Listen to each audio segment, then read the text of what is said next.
Okay. Yes. Yeah, please go ahead. Yeah. Good afternoon, everybody. So we will be starting our technical session 2, that is the afternoon session. And the chairperson for this session will be Dr. Dhananjay Bansal. And I would like to give a brief introduction about Dr. Dhananjay. He's currently a professor in the Department of Public Health and Mortality Studies at the International Institute of Population Sciences, Mumbai. He has also served as an assistant professor at the Population Research Center in Institute for Social and Economic Change, Bangalore. He holds a PhD from International Institute for Population Sciences, and his area of research includes aging, public health, large-scale survey research, maternal and child health, workers' issues in the unorganized sectors, HIV/AIDS, and health-related issues. He has published several research papers in the area of population and health-related areas. He is one of the PIs of the National Family Health Survey under Ministry of Health and Family Welfare, Government of India. Over to you, sir. Yeah, thank you, Divya, for these introductions. Let me start the session. So today we have this is, I think, technical session 2. Yeah, and we have 5 presenters. So let me start with the presenter, Dr. Nirmala. You will get a 15 minutes, maximum of 15 minutes, and you need to manage the timeline because we may have some more sessions lined up. So just to maintain that, we have to just stick to our time, and the question answers will be at the end of the sessions.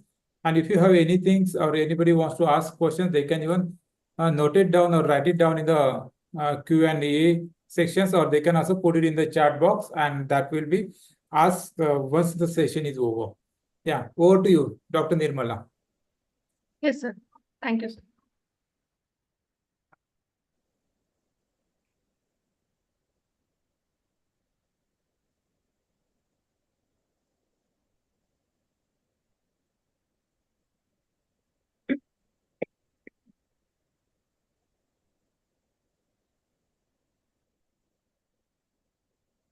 Good afternoon, everyone. I'm Nirmala Arich, research scholar from Karnataka University, Dharwad. Thank you for giving me this opportunity to speak in this virtual symposium. My paper title is Quality of Life of the Elderly Population in Urban Areas of Haveri District, Geographical Study. Often these senior citizens are considered as forgotten generations because of some of the stereotypes such as senility, fertility, unattractiveness, ageism, and due to like urbanization and migration as well. When it comes to geography of aging or gerontological geography, it is known as this, it analyzes the socio-spatial dimensions of population aging, which impact in the life of older people, as well as demographic transition and this population aging both are interlinked with each other, which helps in understanding relationship between physical environment and older people. Significance of the study, the quality of life of these elderly people, it refers to the overall well-being, their satisfaction and happiness, which in their later years, when this paper is, if the paper is concerned, this Haveri district is usually a backward district of Karnataka state, and quality of life of these elderly people are affected, and they are socially and economically challenged, and it's an it also consists the challenges which are faced by elderly people. This is the map of Haveri district. It consists of 1.6 lakh people of elderly people.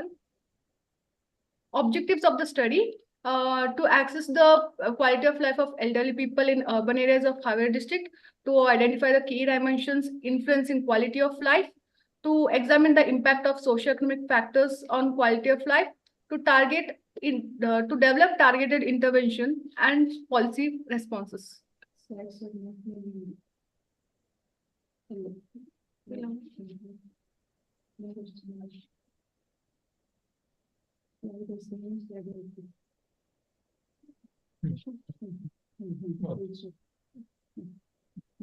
Database and methodology of this study.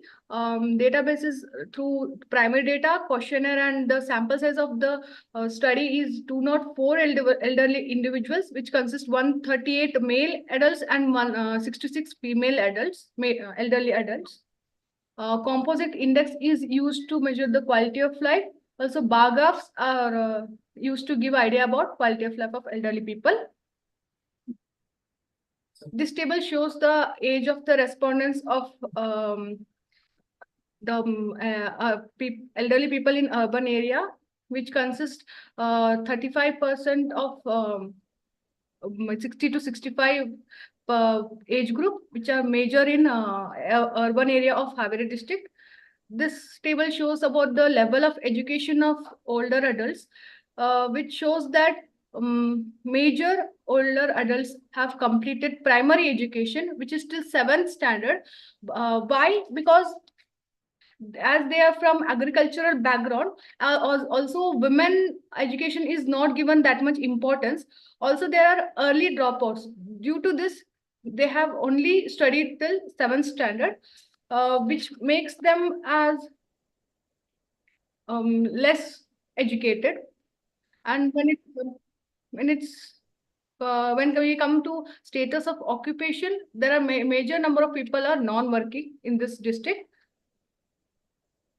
Health status of these older people, they have excellent health status, as they have increased medical facilities as well as growing importance about health and medical facilities.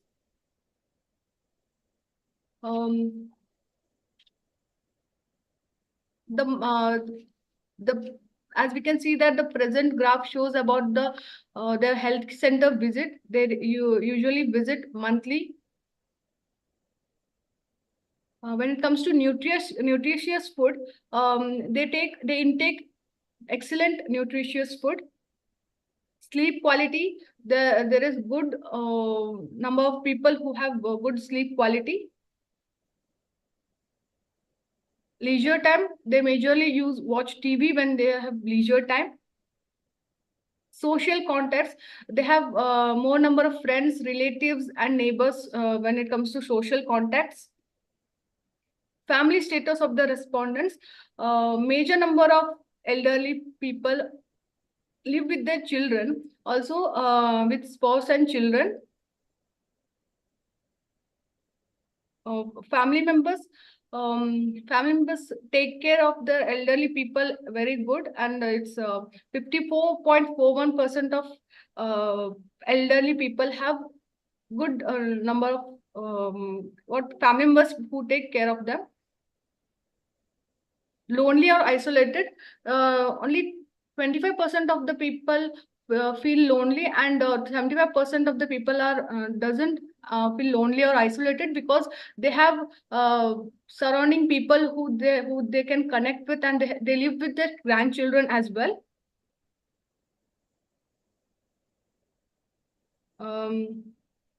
This is about the safety and security. The safety and security of this elderly people, it shows about 45.58%. Freedom in decision making, it's about 50-50. Some have free to make decisions, and some are not free to make decisions in their family. When it comes to economic status of elderly people, economic status is good enough of the elderly people in Haveri district. Source of income, major source of income of elderly people is from government schemes, which they get monthly 600 to 1,200.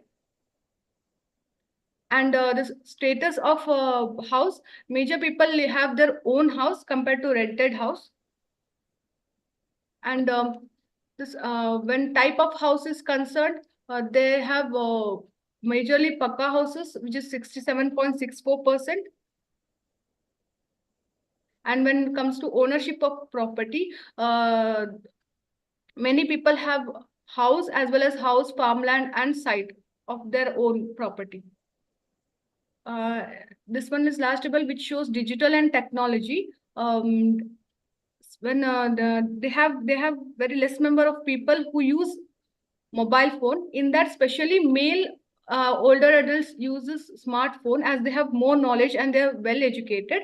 And when it comes to female, there are major number of women who doesn't use mobile phone as they are less educated, and also they don't have any knowledge about digital and technology.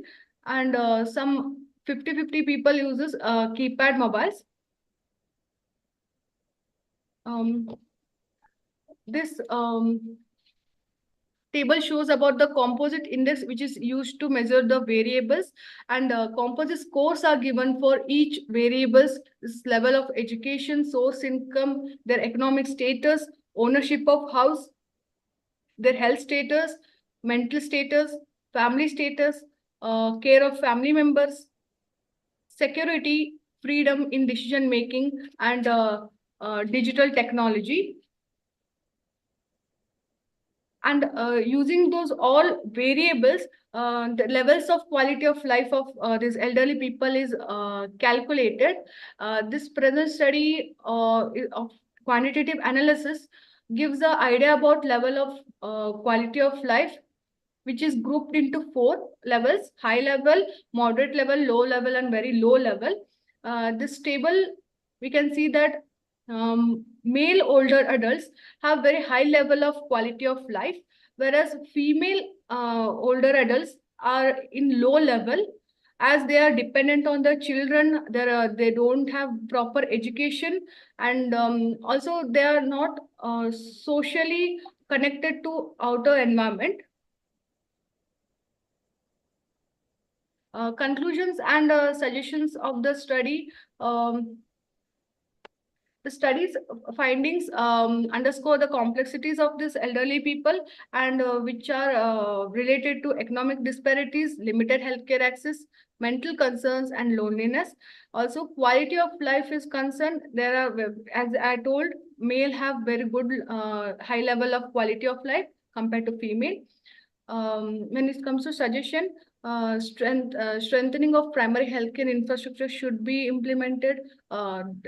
This elderly friendly infrastructure should be done. Also, economic improvement of schemes should be done, and to promote, there should be a promotion of intergenerational programs. I thank everyone for listening my talk. Thank you. Thank you, Nirmala, for timely presentations. So question and answer will be, I think, at the end of the sessions, we'll discuss, or we'll have the sessions if we get a time. So we'll ask or we'll pose the questions. Now we'll move to the next presenters. That is Dr. Pragya Komal. She's available. Yeah, Dr. Pragya Komal will be presenting on tremendous fidelity of vitamin D in age-related neurological disorders. So, Dr. Pragya, over to you.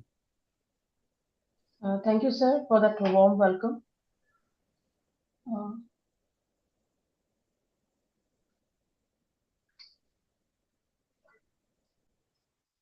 So, are my slides visible? Yes, please go ahead. Yeah, hello and good afternoon to one and all. Thank you very much for having me here. I hope I keep everyone awake after a lunch hour. Today I'll be talking about some of the health benefits and specifically the neuroprotective and neurotropic effect of vitamin D3 in age-related neurological disorders. You can see our brain is performing a wide number of functions, like from thinking to cognition to decision making. The neurons in various regions of the brain are active all the time. And what will happen if a person is vitamin D3 deficient? All these functions will be impacted at a behavior level, at a neuronal circuit level, and at the molecular level. So towards the left, you can see that vitamin D deficiency not only affects skeletal, but it has also a extraskeletal effects. It can impact muscle pain. It can lead to high blood pressure. There's bone loss. You are prone to depression. And so overall, it says that it affects your mental health. What is vitamin D3? It's basically a steroid hormone, and it's a very simple nutraceutical which you can either take from the sunlight, all right, or you can take from the diet. The benefits are that it affects definitely all calcium and phosphorus homeostasis, but muscles and immune system extensively available in the literature. But what about the mental health, and that too specifically the age-related neurological disorders? When you take vitamin D3, it gets into the first metabolite form, which is your 25-hydroxy vitamin D3, and by the liver enzyme 25-hydroxylase. And then it gets into the biologically active form. When I say biologically active form, means it can bind to its own receptors, which is vitamin D receptors. And these vitamin D receptors are ubiquitous, found in all peripheral and brain organ as well. So 125 dihydroxy vitamin D3 or calcitriol is a metabolite, active metabolite of vitamin D3, and it mediates its action by binding to vitamin D3 receptors. Now, how is this related to aging? Long back, Michael Berridge said that if a person is vitamin D sufficient, regular intake, that will definitely slow down the process of cellular molecular mechanism of aging, and that leads to a healthy aging, and we'll come back to that later. You see that vitamin D3 status is an epiphenomenon state, like it's like a chick or the egg issue. The vitamin D deficiency is actually connected or linked to a myriad disorders, whether it is mental health or the peripheral health. In the brain, the synaptic availability of the vitamin D3, that is your calcitriol and calcidiol, can be different than your serum level as well as your CSF level, the cerebral spinal fluid level. So this is a diagram which is saying that it plays an important role in synaptic plasticity, neuronal communication, calcium signaling, neurotropism, neuroprotection, and anti-inflammatory role. What happens when you have severe vitamin D deficiency? These all are the mental health issues which has already been shown to be a part of VD deficiency. Now, the dose of vitamin D3 has been categorized as severe deficiency, moderate, insufficient, sufficient, and so on. There is very little case of overdose intoxication, but we'll not go into that. So what is the best suitable marker for assessing your vitamin D level? It is your serum calcidiol level. But as I said, the serum calcidiol level is not a good representation of the synaptic levels of your VD levels. Prophylactic dose, which is given by the physicians, are around 400 to 600 IU per day for the infants, because we know the moms, the lactating moms, are during pregnancy, women are being recommended a lot of daily dose of VD. And these are the age group, the recommended dose, the intermittent dose, and upper tolerable daily dose. What overall the take-home message here is that the dose is defined, what is your serum level, your physiology, sex, geographical distribution, and the age group which you belong to. It's a therapeutic dose when I say, which is taken from this paper. It's basically talking about during the COVID-19. But if you see these recommended dose, they are actually given for a variety of physiological symptoms, which can be like renal symptoms. People have talked about diabetes. So if you see all these pathologies, VD deficiency is found in all these conditions. There is a relationship between VD deficiency and age-related neurological disorders, as documented here in the picture. And as I said, it was not me, but long back in 2017, this British scientist, he said that it can be a preventive medicine because VD affects autophagy, means it encourages, it enhances, it takes off the unwanted proteins, and it boosts mitochondrial function. And that can actually, if autophagy is fine, that can slow down the process of cellular aging. It has a negative effect. The minus sign represent that it has a negative effect on mitochondrial dysfunction. It combats oxidative stress, inflammation, calcium signaling, epigenetic effect, and telomere shortening. If these phenomena, which is actually a common symptom which is found in all these neurological disorders or mental health issues, that is also an age-related phenomenon, because these all disorders comes with increasing age. So the common factors you can see, whether it is Parkinson's disease, Alzheimer's, amyloid lateral sclerosis, Huntington's, you see inflammation, increased oxidative stress, production of reactive oxygen species, and mitochondrial dysfunction. Very, very important these days, because it has been shown that if you accelerate the mitochondria growth, mitochondrial health, it can deaccelerate the process of pathological aging, because it has been shown that VD combats all these factors which we see here. As I said, this guy already predicted this, that vitamin D deficiency accelerates aging and age-related disorders. That was a novel hypothesis given back in 2017, and most of the countries are ignoring this fact. Other documentation about this role comes from the function of vitamin D supplementation in all these diseases. You see, it is actually combating the pro-inflammatory cytokines like tumor necrosis factor, interleukin, and it is increasing the growth factors, glial-derived neurotropic growth factors, neurotropic. In headaches and pain, it is increasing again the release of the neurotransmitter dopamine, serotonin, tyrosine hydroxylase, as well as nerve growth factor. Sleep disorders also having a good effect of vitamin D supplementation. Likewise, Alzheimer's and schizophrenia. What did we do in our lab? We showed in an animal model of Huntington disease. But before we go into the animal model of Huntington disease, it is important to know what is HD. HD is an autosomal dominant disorder where there is a neural degeneration in one of the basal ganglia circuit, the striatum, due to n number of CAG repeats at the end terminal of the protein. The protein aggregates, impairs a lot of cellular mechanism that leads to muscle rigidity, impaired coordination, difficulty in walking as shown in the video, and definitely HD patients have one of the highest suicidal symptoms globally.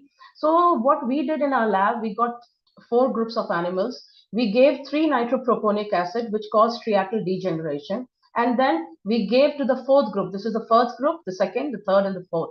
The 4th group, which had already the 3-NP, which is we use a neurotoxic model, we supplemented with 500 IU of kg of vitamin D3 for, it's a post-supplementation model, from 15 to 30th day. And on the 30th day, we performed a lot of, for the last 15 days, we performed a lot of behavior functions, looking at the cognition, looked at the locomotion, looked at the attention, decision making, stuffs like that. And on the 30th day, we performed protein analysis. We got these brain tissues, we took the striatum, and we looked into a myriad biomarkers for the protein and gene expression analysis, and performed biochemical assays too. What we showed in all these papers, that vitamin D boosted cholinergic neurotransmission and cholinergic receptors expression in the striatum and the cortex, one of the prime regions which are affected in HD. Not only that, we'll not go into the immune mechanism of it, but I have already touched in my paper and during my PhD on the immune effect of T cell receptors beta expression in neuropathological condition, where VD combated this expression. What does that mean? That if you are elevating the ACH levels, that is acetylcholine levels, if you are boosting the cholinergic receptors, the neurotransmission will be restored even under this neurotoxic condition. So in 3NP model, which was characterized by downregulation of neurotropin, acetylcholine esterase, increased oxidative stress, we gave vitamin D3 and it elevated or rescued around 35 to 40% in the 4th group of the animals, which we showed here. All right. So that was really encouraging. Right now, what our lab is doing, we are focusing on schizophrenia. And it is a neurodegenerative, neurodevelopmental psychiatric disorders. I'll not go into the data of it because it's still preliminary. And there are a lot of genetic and epigenetic factors involved in it. What question are we asking in our lab is, if the animals are having a dysfunction at the level of ion channels, which is at NMDA receptors, it's a type of glutamate receptors, we are actually down-regulating the ion channel function by using this compound MK801. And again, we are giving these animals vitamin D supplementation at different doses. Some of the behavior data which we are doing is looking at the cognition, memory, and locomotion. And it's very encouraging to know that at the in vivo level, like the animal study level, the vitamin D3 is rescuing the prefrontal cortex functions. So what you see in this slide is that ion channels, why we are interested, because from the beating of the heart to a muscle contraction to a thinking brain, the way the neuron functions is through a myriad types of ion channels, which is ligand gated as well as voltage gated, and GPCRs. We are interested in cholinergic receptors because they are actually responsive. They are having a neuromodulatory effect in the prefrontal cortical circuitry in the schizophrenia.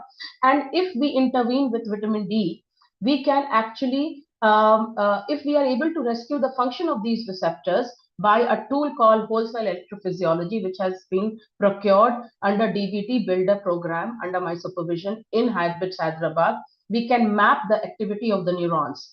So it is a fundamental functional approach to explore the physiological, pharmacological, and biophysical properties of these inotropic receptors in a normal as well as disease condition. Since the symposium topic is about aging, we know there are two kinds. The world population is aging, and there is an increase in number of the people of the life expectancy in another 20-50 years. That's already been taken by a number of speakers today.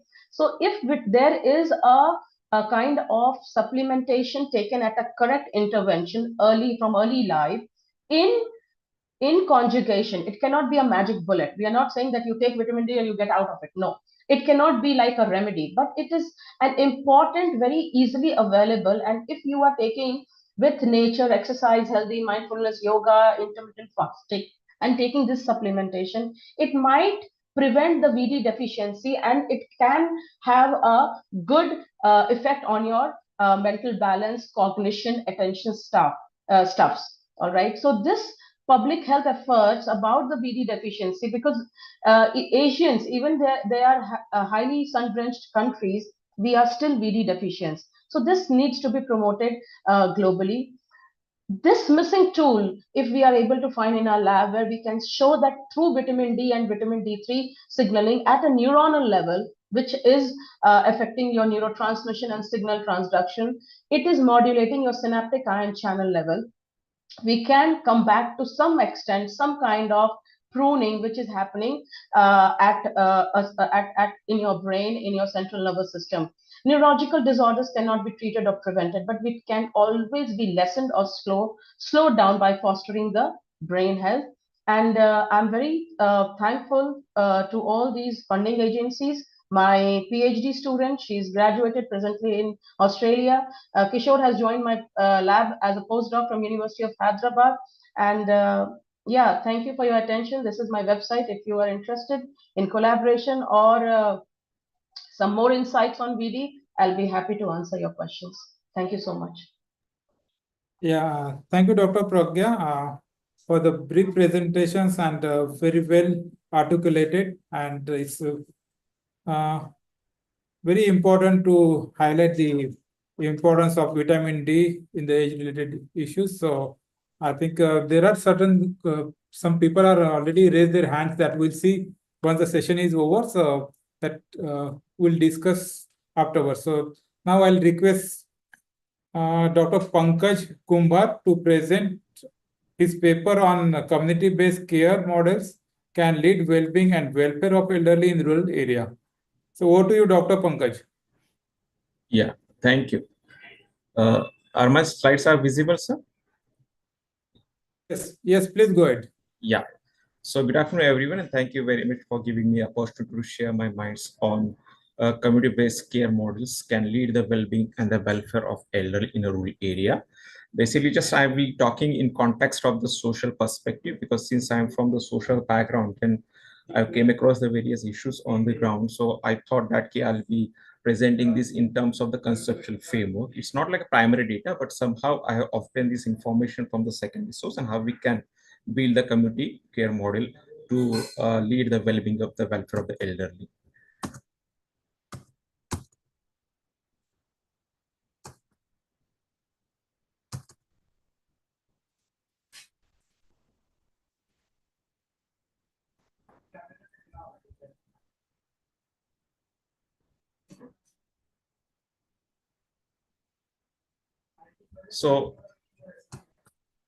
So when we talks about this, the population of the elderly 60 and above will grow up to the 11.1% in 2025.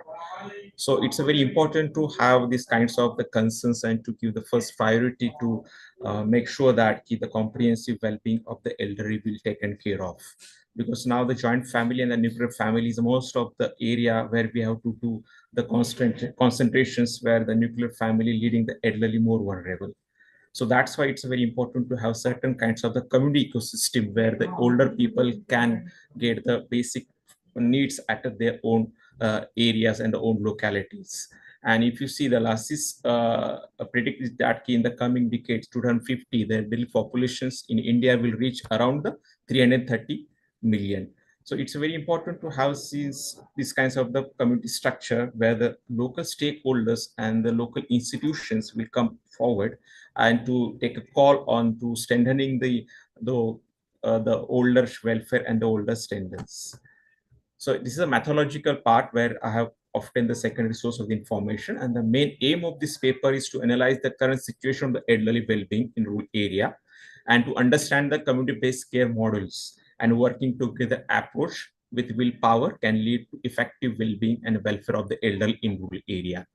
So statistical concept and data which have been used from the secondary source, and major long-term objective was that to understand the ground realities of the government schemes which are very important. Dr. Pankaj, your Yeah. slides are not moving. Oh, this way.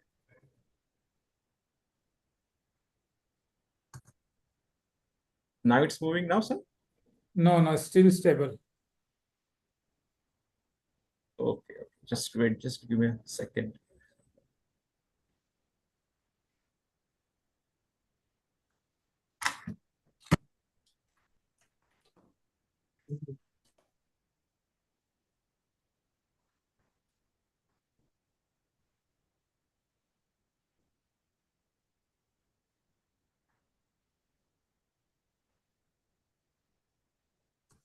Now it's visible? Yeah, please go ahead. Yeah. So I have covered this slide as well. And this is a methodological part which I have been taken the information from the secondary source. And the main focus of the paper is about to understand the ground reality of the government schemes and the policies, which would mainly focus on the well-being of the elderly in rural area, and to analyze the current situation of the elderly well-being in the rural areas, and to suggest a strong mechanism to enhance the access of this policy and the programs for the well-being through the community action model.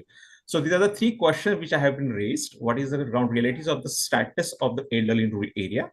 And what are the laws and the policies with relation to the well-being of the elderly? And last but not least, how can enhance the access of the policy to elderly in terms of the improvement of the quality of life at a grassroots level? So if you see, this is a scenario of our population of the elderly, which is a very experienced population, which above 60 years. As per the 2011 census, it shows that the 73.3 million people are resides in the rural area. And if you compare to the urban context, it's higher than the urban areas. And if projecting in 2031, it goes almost the 110 plus million. And United Nations also has taken that much of the initiatives regarding the aging welfare. In 1982, if you see the United Nations proposed the International Plan of Action on Aging. It was the first initiative, and the 1991 in a General Assembly meeting of the UN adopted the action plan and declared the principle for the old age people under the four main themes: independence, participation, care, and the dignity. So along with this, if you see the social, economic, and cultural right also has been given the first priority. And 1999, the major focus was emphasized on the status of the senior citizen in the community, how it is in the rural area, and the quality of life and the development of the old age people, and how we can build the relationship between the generation and to construct the interrelationship of aging and the development. So if you see the Indian context, Indian constitution has given the different safeguards for our senior citizens. If you see the constitutional article number 41, every state shall take appropriate and effective provision for the securing the rights of the old age. Somehow it's a missing at the ground level.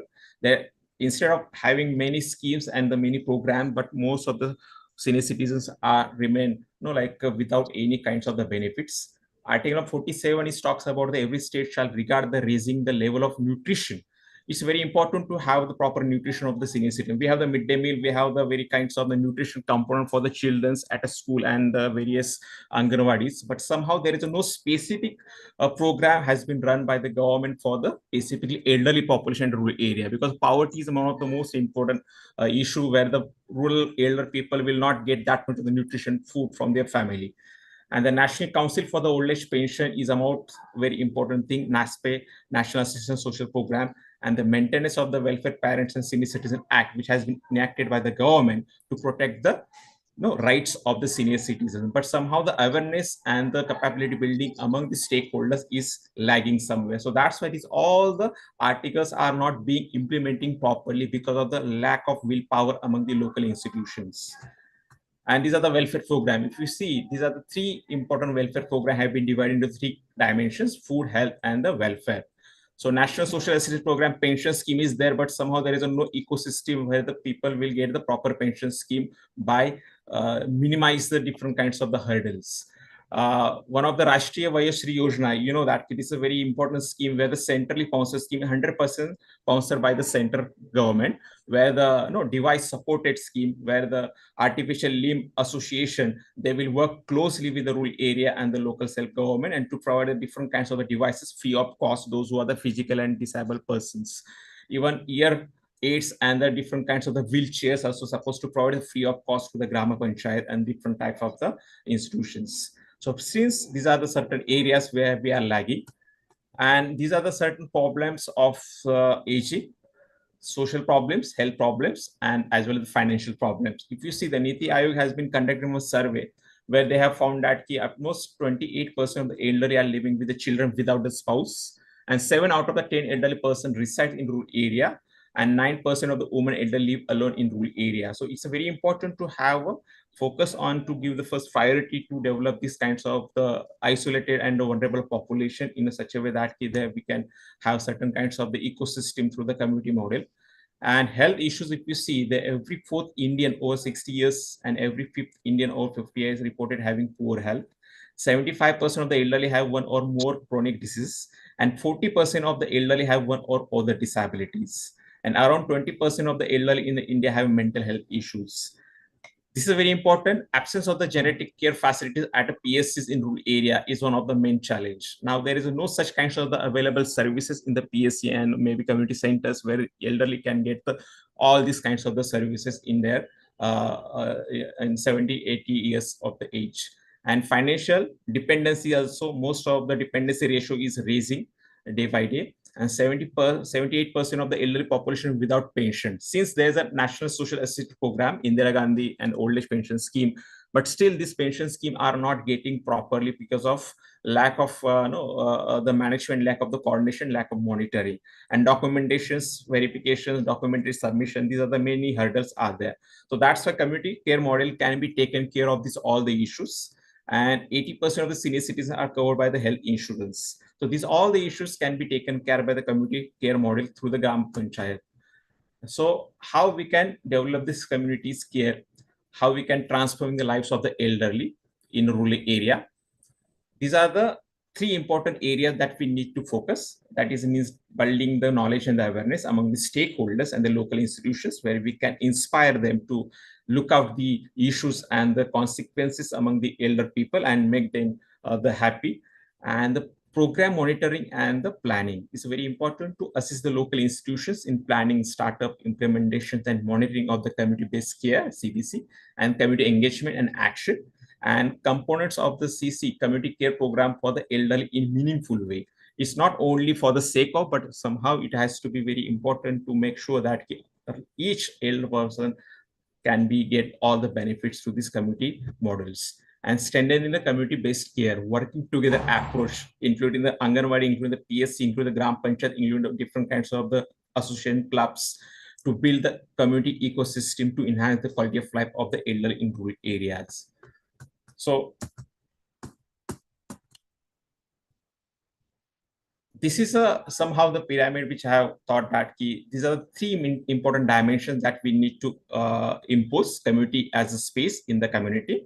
Devolution of the power, localized the decentralization community, and community as an active subject by the community. So these are the three dimensions we need to focus at a community level through the local self-government. How it's work? This is the last slide of my presentations. Community care models in terms of the medical and healthcare model, care in the community, healthcare facilities in the community, which are the existing, we have to strengthen them in terms of the old age welfare. Decentralize the community, decentralization of the medical care facility in the community has to be updated, and care by the community, proper medical and the health care by the PSCs and the local self-government. That's as well as social care. Elderly are committed in the community. Elderly care committee in the committee should be formed by the respective local institutions, and special power in terms of the decentralized community, special power to elderly committees through elderly Gram Sabha, where they can raise their concerns and they can get all the benefits as their socio-economic rights. And care by the community, protection and care by the local self-government is the main responsibility of the local self-gram panchayats to ensure this all the welfare and the well-being of the local older people. And last but not least, social inclusion. When you talk about social inclusion at the community, through strengthening the joint family structure and collective approach and working together approach towards the well-being and the welfare of the elderly, and priority to elderly population and protection of rights of the decision making of the elderly, and mass mobilization, good governance, and the social inclusion can be lead the proper well-being and the welfare of the elderly. So let's talk about the well-being of the elderly. It's matter. Thank you. Thank you very much. Yeah, thank you, Dr. Pankaj,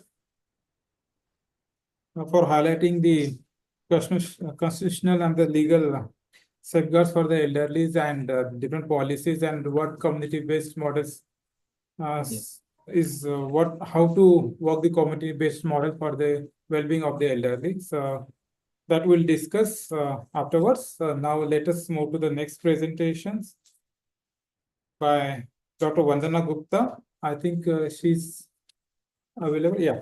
Dr. Vandana Gupta is there and she will be presenting on gut microbiomes and aging. Over to you, ma'am.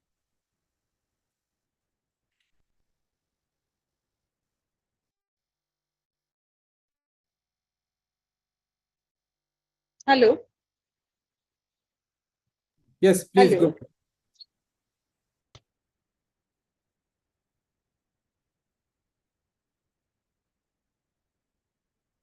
Yeah, please unmute and speak.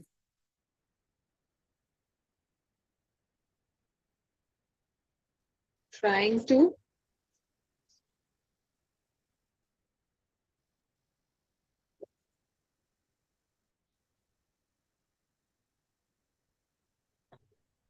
Yes, please go ahead.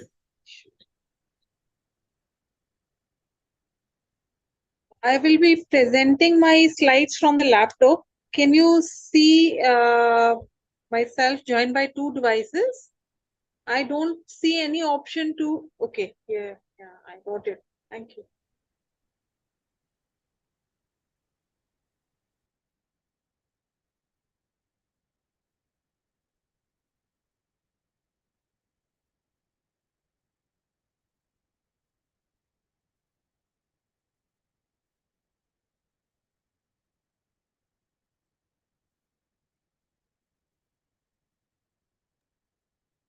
Yeah, please share your presentation.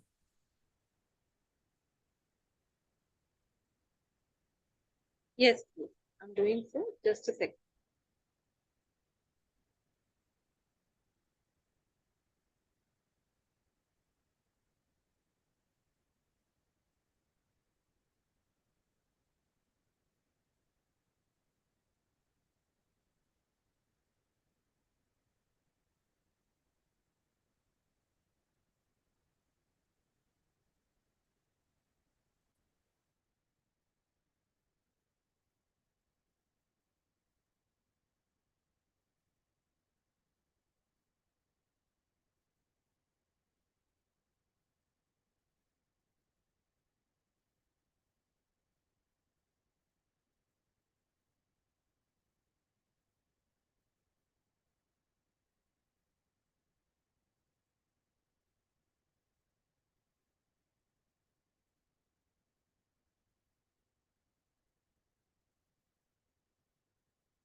Yeah, please go ahead.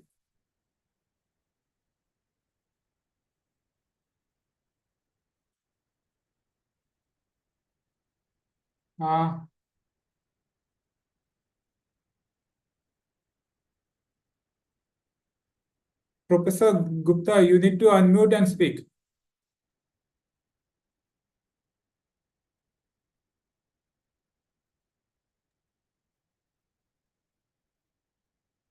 Hello. Yeah, please go ahead. Okay, thank you.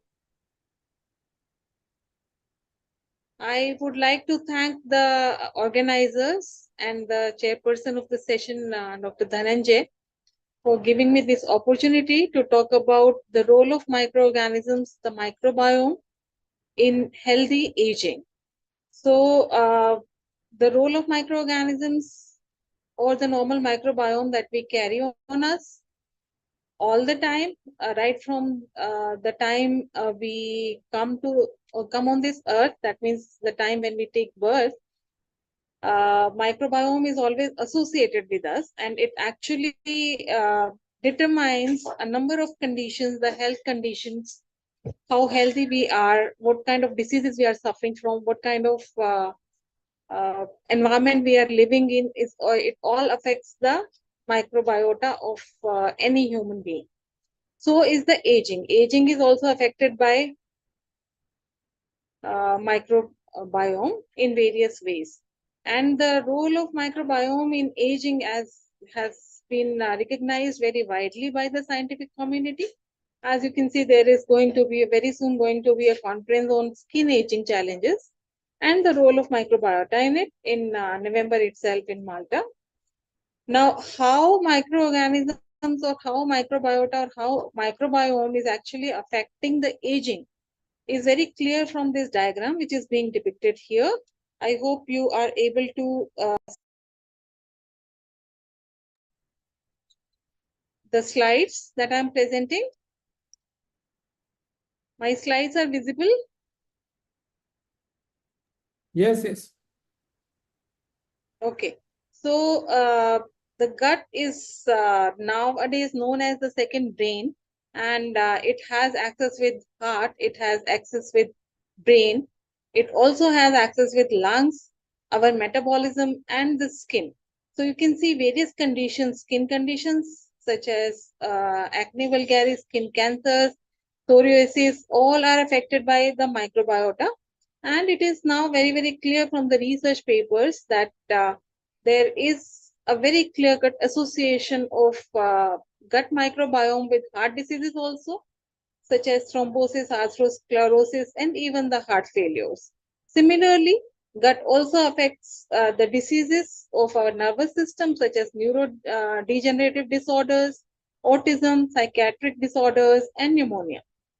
Gut also affect the lung diseases, which include asthma, obstructive pulmonary diseases, and lung cancer. It also include irritable bowel syndrome. It also include a number of other conditions which are actually somehow in one way or other is determined either by the respiratory microbiota or by the gut microbiota. Similarly, some of the metabolic disorders such as obesity, keto diabetes, mitochondrial dysfunction, cancer in any part of the body has been shown to be associated to the gut microbiota or the microbiota of skin or even the microbiota of the respiratory system. Now, the interesting fact is that all these diseases which are mentioned in this slide are somehow in one way or other related to the aging. Healthy aging, that means you don't have any of these disorders, but that is actually not possible. So, the definition for healthy aging would be that we have the minimal number of disorders from the list that is being depicted here.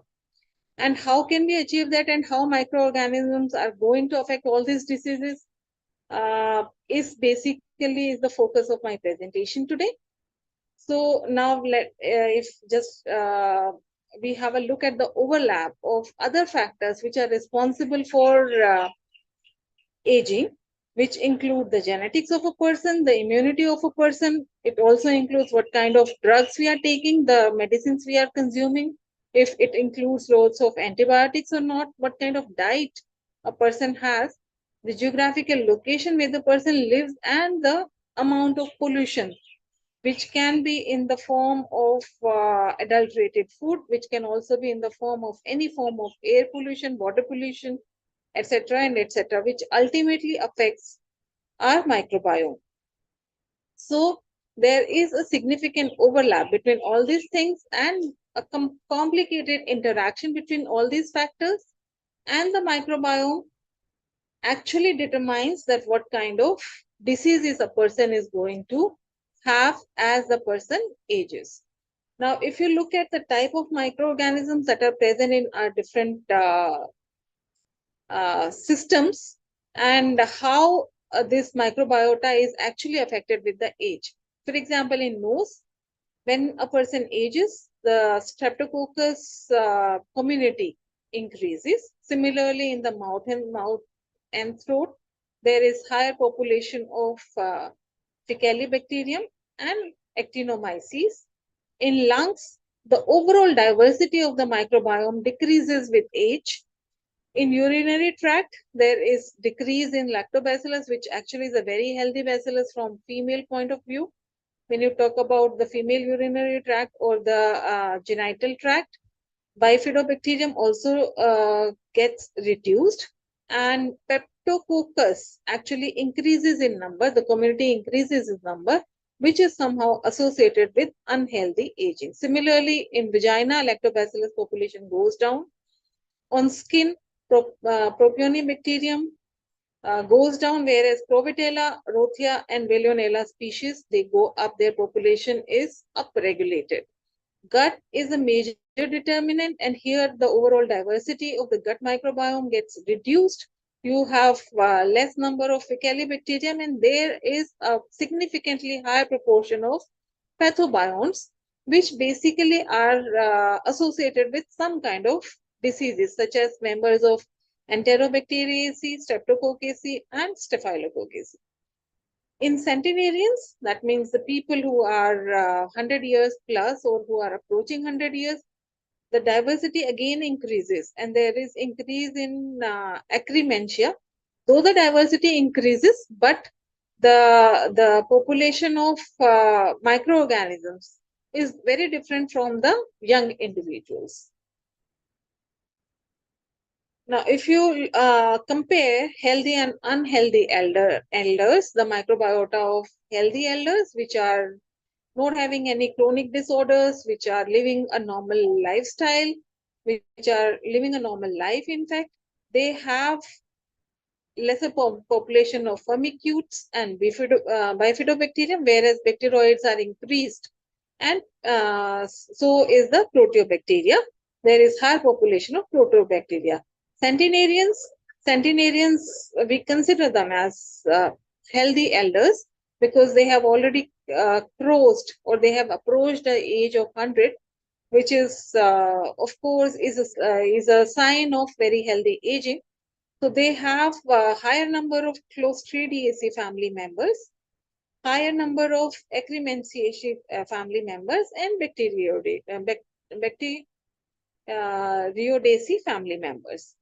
Whereas in unhealthy individual, Bacteroideaceae is reduced, Veillonella-ceae is also reduced, Lichenospiraceae is also reduced. They have more population of Rhamnococcaceae and Enterococcaceae members rather. So we can very clearly say that there is a very clear-cut shift in the microbiome in healthy elders to the unhealthy elders. When a person is unhealthy, is undergoing unhealthy aging, the microbiome is very, very different. Now, what can we do to basically restore it? There are various ways in which we can actually restore. This basically is a summary of the healthy gut microbiota and dysbiotic microbiota. decrease in the variety of bacterial species, as I discussed in the earlier slide also, increased intestinal permeability, and there are more chronic diseases happening in dysbiotic conditions, whereas in healthily aged people, the healthy gut microbiota is present, which includes higher diversity and richness of the species. The host health over here is very good, and homeostasis in metabolic, oxidative, and cognitive status is very, very good in those individuals who have a very healthy gut microbiota. Now, how can we shift from this dysbiotic condition to the normal condition or a healthy gut condition? So here you have to take a proper diet. The person should take prebiotics, postbiotics, and probiotics in the food, so that the restoration of the healthy microbiota in the intestine can be achieved. There can be supplements which an individual can take to keep the body healthy, to keep all the metabolic processes in a very healthy homeostatic state. And exercise is actually considered to be, or it has proven to be, a good way to restore the healthy gut microbiota, because exercising is always associated. The people who very regularly exercise, they usually have higher diversity and richness of microbiota in their gut microbiome.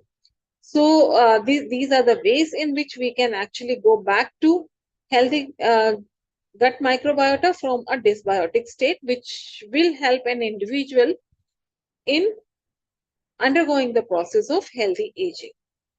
So what actually happens at the molecular level when the gut is dysbiotic or when the gut is homeostatic? So in a homeostatic gut, there are a lot of small chain fatty acids which are being produced by the rich diversity of microorganisms in the gut lumen. So here this yellow part is the gut lumen, and you can see a variety of microorganisms are being present, and they produce the small chain fatty acids. So small chain fatty acid concentration in the gut lumen is also a determinant whether a person is healthy or it is having a dysbiotic condition.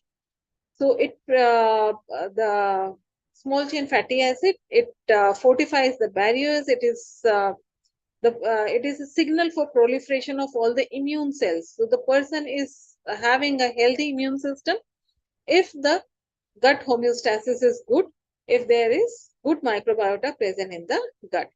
Whereas on the other hand, there is dysbiotic gut, so diversity is much less. Not only the diversity is less, you can see some different kind of microorganisms are also being present, which are not, the presence of which is not a healthy sign. And they lead to the production of pro-inflammatory cytokines, which lead to the inflammation, chronic inflammation, and chronic inflammatory diseases in the individual.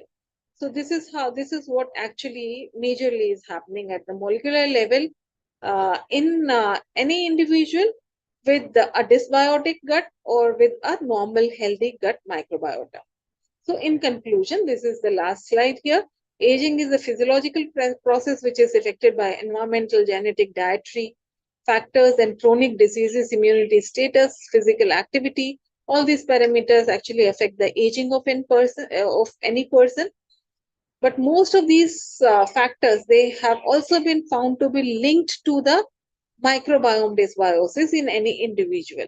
Any kind of environmental stress, there will be a change in microbiome. Any kind of adverse genetic factors, it will lead to microbiome disturbance. There is any dietary disturbances, again it will lead to unhealthy eating and fast food, and all those things will again lead to microbiome disturbances. Chronic diseases and microbiome, they have a vice versa relationship. If a person has chronic disease, the microbiome will get disturbed, and if a person gets a disturbed microbiome, a dysbiosis, that can also lead to a chronic disease. Then immunity status, again, it has a relationship with the microbiome. Healthy microbiome, the person will have healthy immunity. If dysbiotic condition, then the person will undergo inflammatory conditions, will have load of inflammation associated with gut, associated with lungs, various allergic diseases, so on and so forth. Similarly, physical activity, low physical activity leads to dysbiosis. Good, healthy exercises will lead to good microbiome in any individual. So, healthy aging, which you can define as stress-free aging, the person is able to do at least his own work by till the time the person is almost retired. It goes into the mortality phase, and the person leads a disease-free life until the even in the very late stages of the age. So this kind of condition, healthy aging, which also prolongs the life of the person, is always associated with higher microbial diversity and presence of particular genera, which are present in higher number in these individuals. Now, what we can do if a person is having a dysbiotic gut and is having unhealthy aging, so what can we do? We can take measures to restore the healthy microbiome by using pre, pro, and postbiotics, which are rich in either microbial products or they are rich in products which lead to better growth of good microorganisms, or probiotics, which in itself is a population of consortium of microorganisms, of healthy microorganisms, which a person can directly consume in, say, for example, yogurt, curd, and other probiotic foods. And this will lead to increase in healthy microorganisms in the gut. Healthy diet, of course, and healthy lifestyle. They can all lead to healthy aging of any individual. So with this, I again thank the organizers and the chairperson, Dr. Dhananjay, for being so patient. So thank you, audience, for your patient listening. Thank you. Thank you, Professor Gupta, for very informative presentations. There are certain questions that I'm allowing them to answer, but let me complete the next presentations, and afterwards we'll have the question and answer sessions. So keep your questions ready, or you can also write your question in the chat box, so that after these presentations, we'll have the question answer session. So now I'll request Dr. Vikas Kushwa. Yeah, he's available. Yes, sir, I am available. Yeah, so he'll be presenting on multivalent peptide vaccines to combat vector-borne infectious diseases. So over to you, doctor.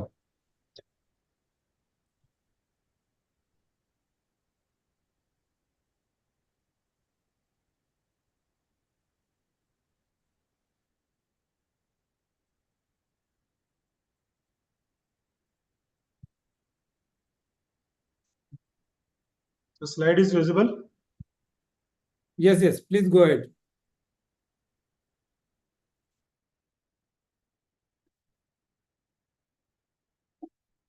Thank you, Dr. Dhananjay and the Longevity Asia for providing me the opportunity to present my work. And my topic is a multivalent peptide vaccine to combat the vector-borne infectious diseases. All of you know that the vector-borne diseases are the disease which is basically caused by the parasites, viruses, and bacteria, and transmitted by the vectors. According to WHO in 2024, more than 7 lakh deaths annually occurs by these vector-borne diseases, and these diseases mainly the malaria, dengue, leishmaniasis, filariasis, and much more. The disease is burdened in the tropical and subtropical areas of the world and mainly affected the economically poor peoples and the poorest population of the world. This is a table which is represented the list of the vectors. There's the mosquitoes, snails, flies, ticks, and they cause the different types of the diseases and the what types of the pathogens they spread. If you see the map of the world about the global distribution of these vector-borne diseases, you can see here that most of the world is affected by these vector-borne diseases. Treatment for the vector-borne disease, there are lots of medicines and drugs available in the market: albendazole, azithromycin, amphotericin B, and the ivermectin, DC, chloroquine is available. But parasites and the bacteria have developed some resistance against these drugs. So the researcher and the scientists of the world, they move toward the development of the vaccines. Now there are the few vaccines: malaria vaccines, yellow fever vaccines, Japanese encephalitis vaccines, dengue vaccines. All these are available in the market for treatment of these diseases. Then why we are going for the multivalent multi-epitope peptide vaccines? All of you know that during the COVID we have take the vaccinations. So the work of the vaccine is that they had to induce our immune system so that our body fight with the pathogens. But during the construction of vaccine, previously we used the attenuated form of the parasite, and sometimes these vaccines had the adverse effect on the body. So the development of the new bioinformatics tool, which is called as the immunoinformatics, we have to select the more immunogenic part of this protein, and we construct the new vaccine construct using these epitopes. And these multi-epitope peptide vaccines are safe and effective, highly specific to the pathogens, induce the higher immune responses, it's provide the long-term immunity, avoid unnecessary components, and it also economically usable to all of us. So this is the methodology where I am come step by step. First is our retrieval of the protein sequence. If we are going for the development of the vaccine, we have to choose the such protein which is immunogenic. Means it has to induce our immune system so that it can fight with our pathogen. So there is the two website basically, NCBI and Uniprot. We can go there and download the protein sequence of our gene, and then we have to check the antigenicity of this protein by the software Vaccizin. The threshold value should be more than the 0.5. The value higher than this, we can consider that the protein is the immunogenic. Next is the B cell epitope predictions, in which we have to go for the prediction of the B cell epitopes. The B cells are the cells which are basically used for the production of the antibody. Where is the some software IDB, Cypred, laptops, which is used for the prediction of the B cell epitopes. And here the lower side on the right side, you can say that there are block. There are some protein are selected, which is the probable non-allergen. During the selection of the any epitope, we have to know that your protein, your epitope should be non-allergen. It should not cause any allergy to the host.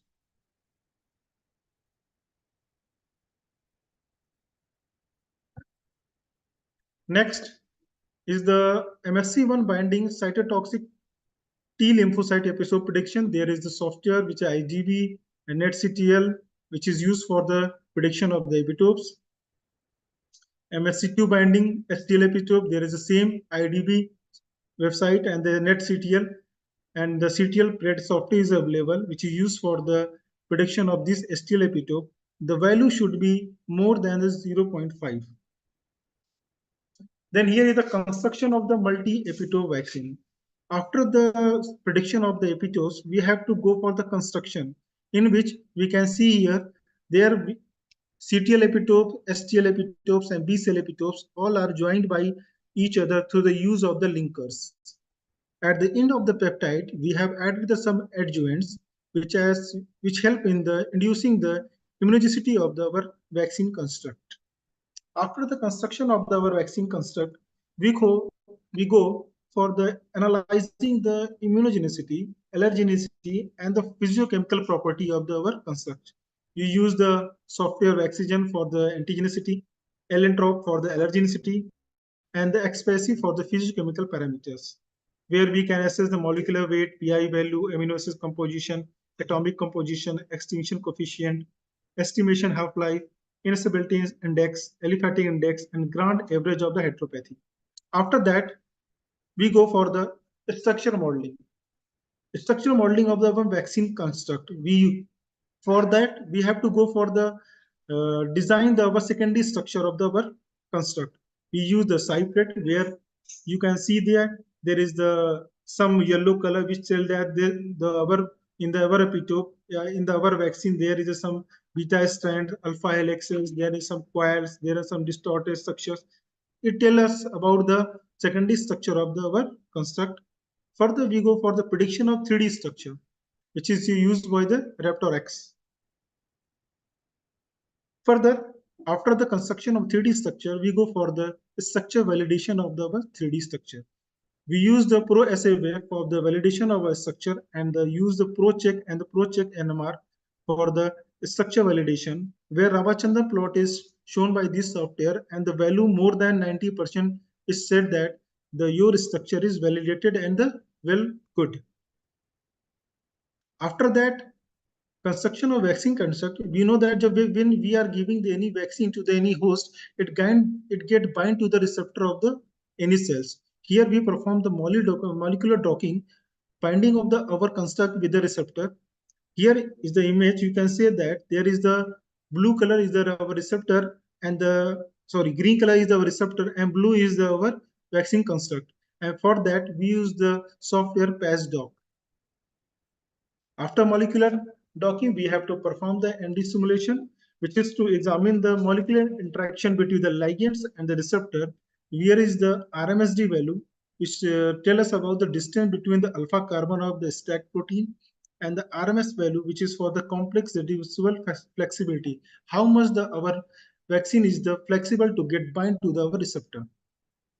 Further, in the general, in the daily life, if you are getting any vaccines, the body show the immune response. So after the construction of vaccine construct, we perform the immune stimulation on the software. And we use the software C and SIN, where we can see that there is the we predict the growth of the B cell population, T regulatory cell population, T helper cell population, T cytotoxic cell population, dendritic cell population, natural killer cell population, antibody production, and the cytokine production. All these are methodology performed on the different software using the immunoinformatics tools. There are some multi-epitope vaccine against the Western blot disease. You can see that there is a 4-vector multi-epitope vaccine against the malaria, 3 against the filaria, 2 against the schistosomiasis, 1 against the trypanosomiasis. Then we'll come for the conclusion. This is the reverse vaccinology approach to construct and validate the multi-epitope based vaccine model. Next, this is after the construction of this vaccine construct and evaluating its immunogenicity on the immuno studies. For the in vitro study, we perform the test on the different cell lines, and in vivo study, we perform the test of these vaccines on the animal model. One of the best thing of this multi-epitope vaccine is that it provides the long-lasting immunity with the high complete disease eradication. Thank you very much. Yeah, thank you, Dr. Vikas, for a very good presentations on the vaccines and its related information and related to database for the different vaccinations. So now we'll open this forum for the discussions. If you have any questions, you can ask now. I can see some of the questions in the chat box. So let me only pose those questions to the respective speakers. So the first questions I think I could see here. Dr. Vinod Kumar is asking question to the Professor Vandana. Who is that? Yeah. What is the picture of microbiota in diabetes? Professor Vandana. Yeah, these questions to Professor Gupta. Hello. Yeah, yes, ma'am. Thank you for the question. I have not done any work in that area basically, so I won't be able to answer this question right now. Okay. But it definitely affects the outcome of the disease, that is diabetes, and microbiome is certainly involved in induction of diabetes. Okay, then we have one more questions for from Abhishek, I suppose. So he's asking what is the this why is moving forward. Let me copy. Actually, he's having some 2-3 questions. Let me put it somewhere because it's moving forward. Yeah. The another questions asked by Tulika Tripathi, that is again to Dr. Gupta. India is a sun-abundant country. Why there is a vitamin D deficiency? Is it metabolic?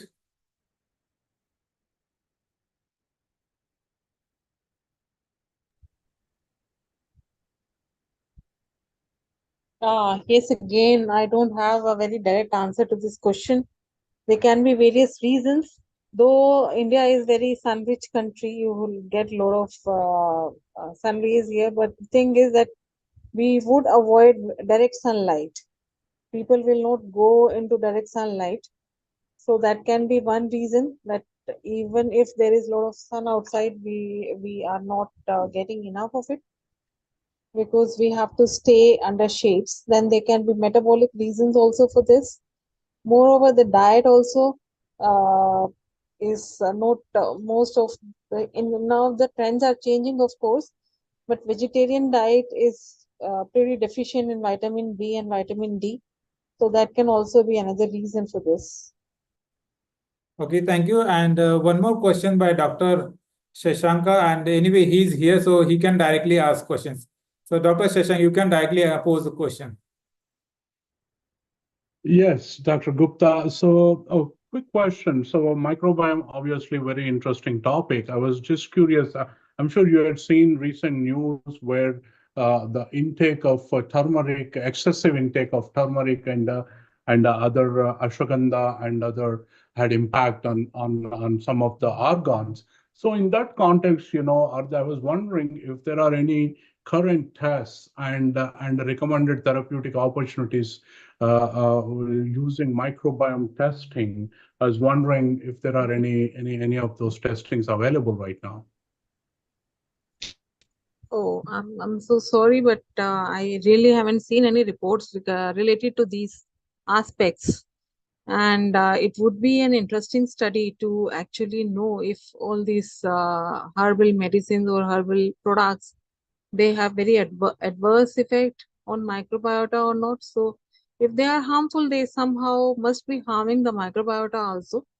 So, but Yes. then a study should be undertaken to actually understand. I know of a study where the effect of sattvic food on the microbiota is being under study, but the results are still not out. Okay. So I'm sorry at the current moment, right now, there is no answer to this question. No worries. I just, again, this is excessive consumption. It is not the regular consumption as we Yes. do in the Indian diet.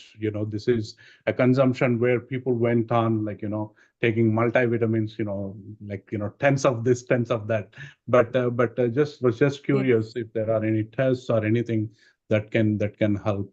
Thank you. Thank you Actually, so it is much. very, very clearly mentioned in Indian knowledge system that excess of everything Yes, that's true. is bad. So whether it is a medicine, whether it is a very good herbal product, a very nutritious one, or very, very useful one, if you do excessive use of it, it is going to harm in one way or other. Another thing is that the prakriti of a person, the vat pitta prakriti, they also determine that which particular product is going to suit your body type, is going to suit your prakriti. So that also has a very great influence on the ultimate outcome of use of any kind of medicine, use of any kind of Ayurvedic medicine or herbs. So sometimes people do consume all these things thinking that herbal products don't have any kind of side effects, but if they are not suitable for your body type, they are going to actually harm you. So And coming back to the tests and therapeutic options, are there any tests in the market right now that might guide towards therapeutic options in certain diseases? Are you familiar? Certain diseases like what? You I'm will not have to be so very sure. specific about the disease. I'm just You curious, will for disease, any disease, are there any microbiome-based the testing and therapeutic microbiome studies? based Yes, microbiome based therapeutics. No, there is a lot of research going on this, but as of now, nothing has been approved. There is nothing available in the market. Okay, thank you. Most Thank welcome. you so Thank you for much your for your questions. replies. Okay, so let us conclude. So at these sessions, we had 5 presentations, and first presentation by Dr. Nirmala, and she was talking about the quality of life of elderly population in urban heavy districts, and she highlighted the current situations of the elderly in heavy districts specific to their wealth, family status, and overall quality of life. And the second presentations by Dr. Pragya Komal, and highlighted the neurological disorders, the how vitamin D deficiencies may affect the age-related neurological disorders. So that was the most important issues that she highlighted. And the third paper was by Dr. Pankaj Kumbhar, and Dr. Kumbhar has mainly highlighted the issues like different constitutional and the legal safeguards to the older persons. Secondly, the community care model through the knowledge, program planning, and strategies, community-based for well-being of the elderly. And that is most important issues that he has looked for. That the fourth paper by Dr. Vandana Gupta, and she, as we also discussed, that there are many queries on this particular topic because it's the most important issues that got microbiomes and aging, and she highlighted the gut infections, heart, lungs, and the brains and other joint parts. And also she is mentioned that she has also had the comparative analysis with healthy and unhealthy elderly in terms of gut microbiome. Plus, she also said that in her conclusion, she mentioned that restoration of healthy microbiome using pre and pro and post biologics, healthy diet and a healthy lifestyle can lead to the healthy aging. So thank you so much. And lastly, I think one more presentation that we missed here. So that is by Pankaj, Dr. Pankaj, and Dr. Pankaj has highlighted the issues.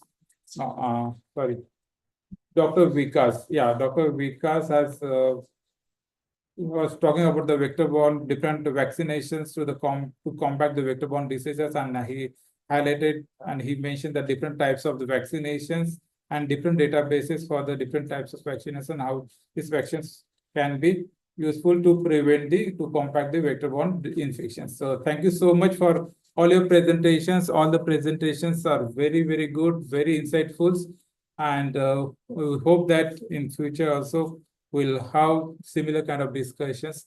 So thank you once again, and we may have some 10 minutes break because we are not closing the session, but we'll have 10-minute breaks and we'll come back after 10 minutes.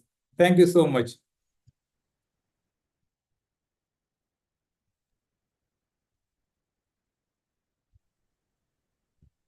The next session will start around 5:35. Sorry, 3:35.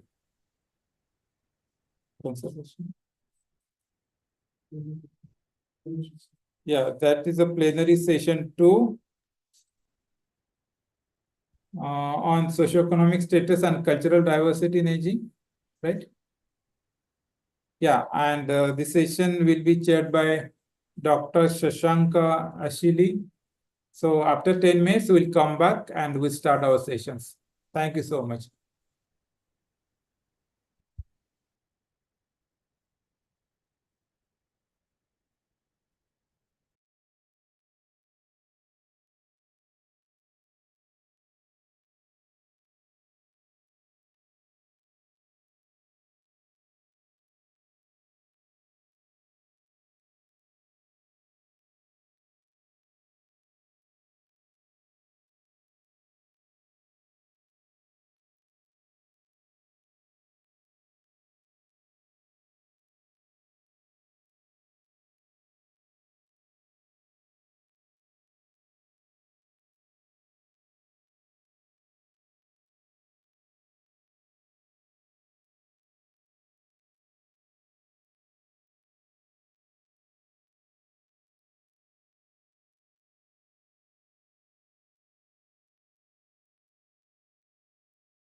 Hello? Yeah, I thought you called me. Did you? Oh,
Or shall we start?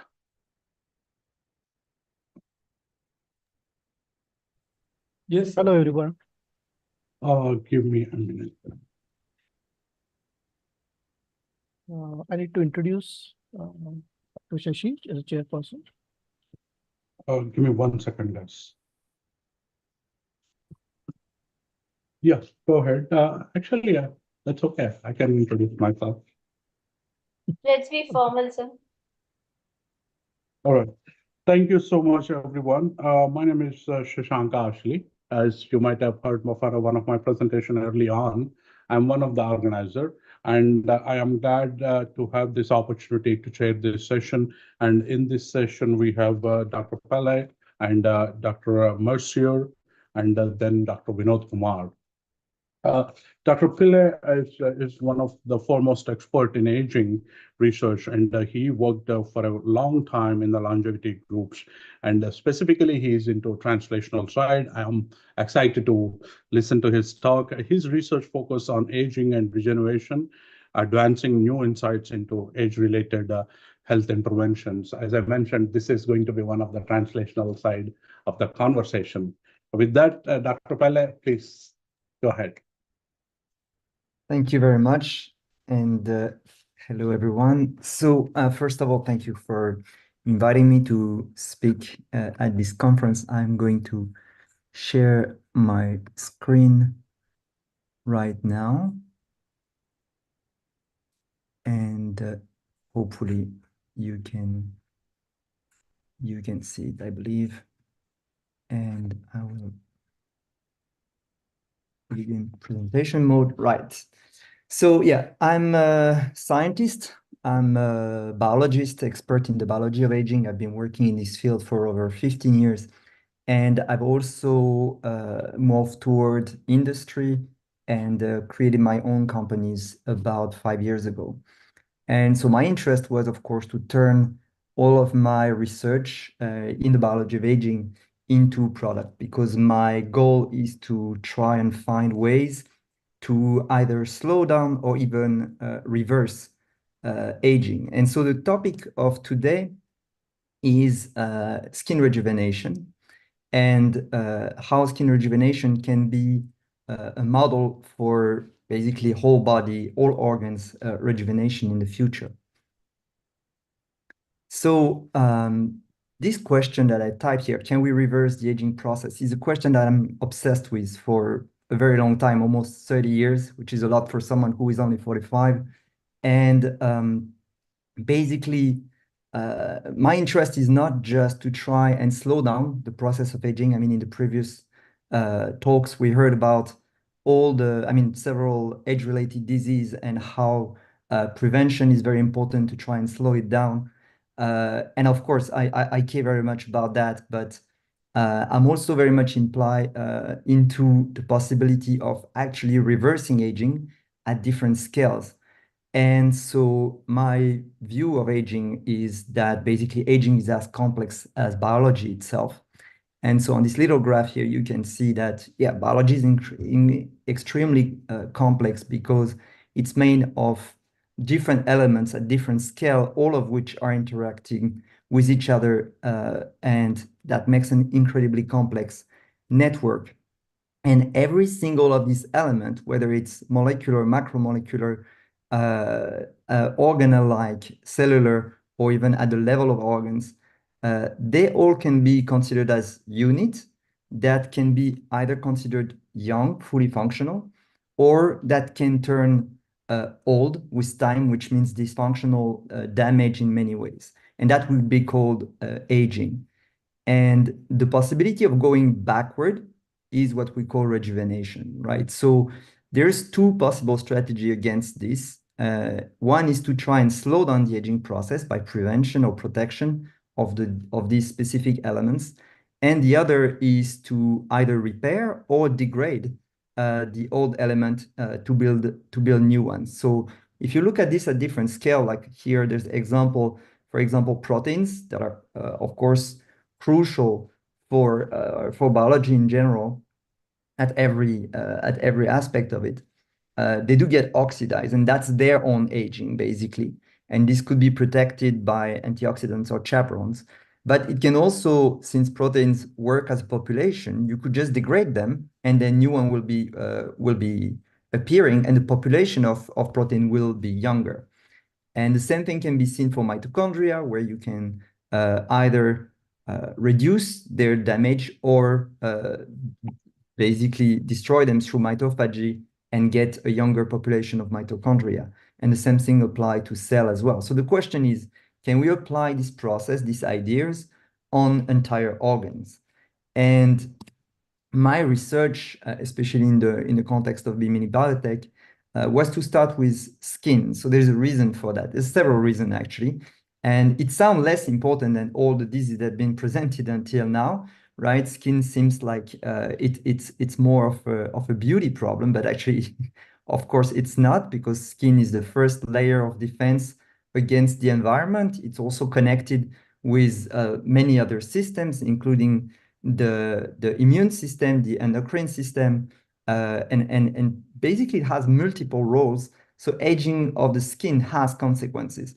But I mean, beauty matters as well, especially if you try to motivate people to enter into this, consciousness of being careful of your health.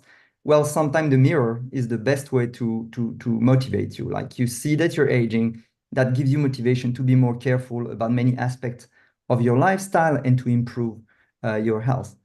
Now, more concretely, skin aging, well, skin is made of 3 layers, right? The epidermis, dermis, and hypodermis.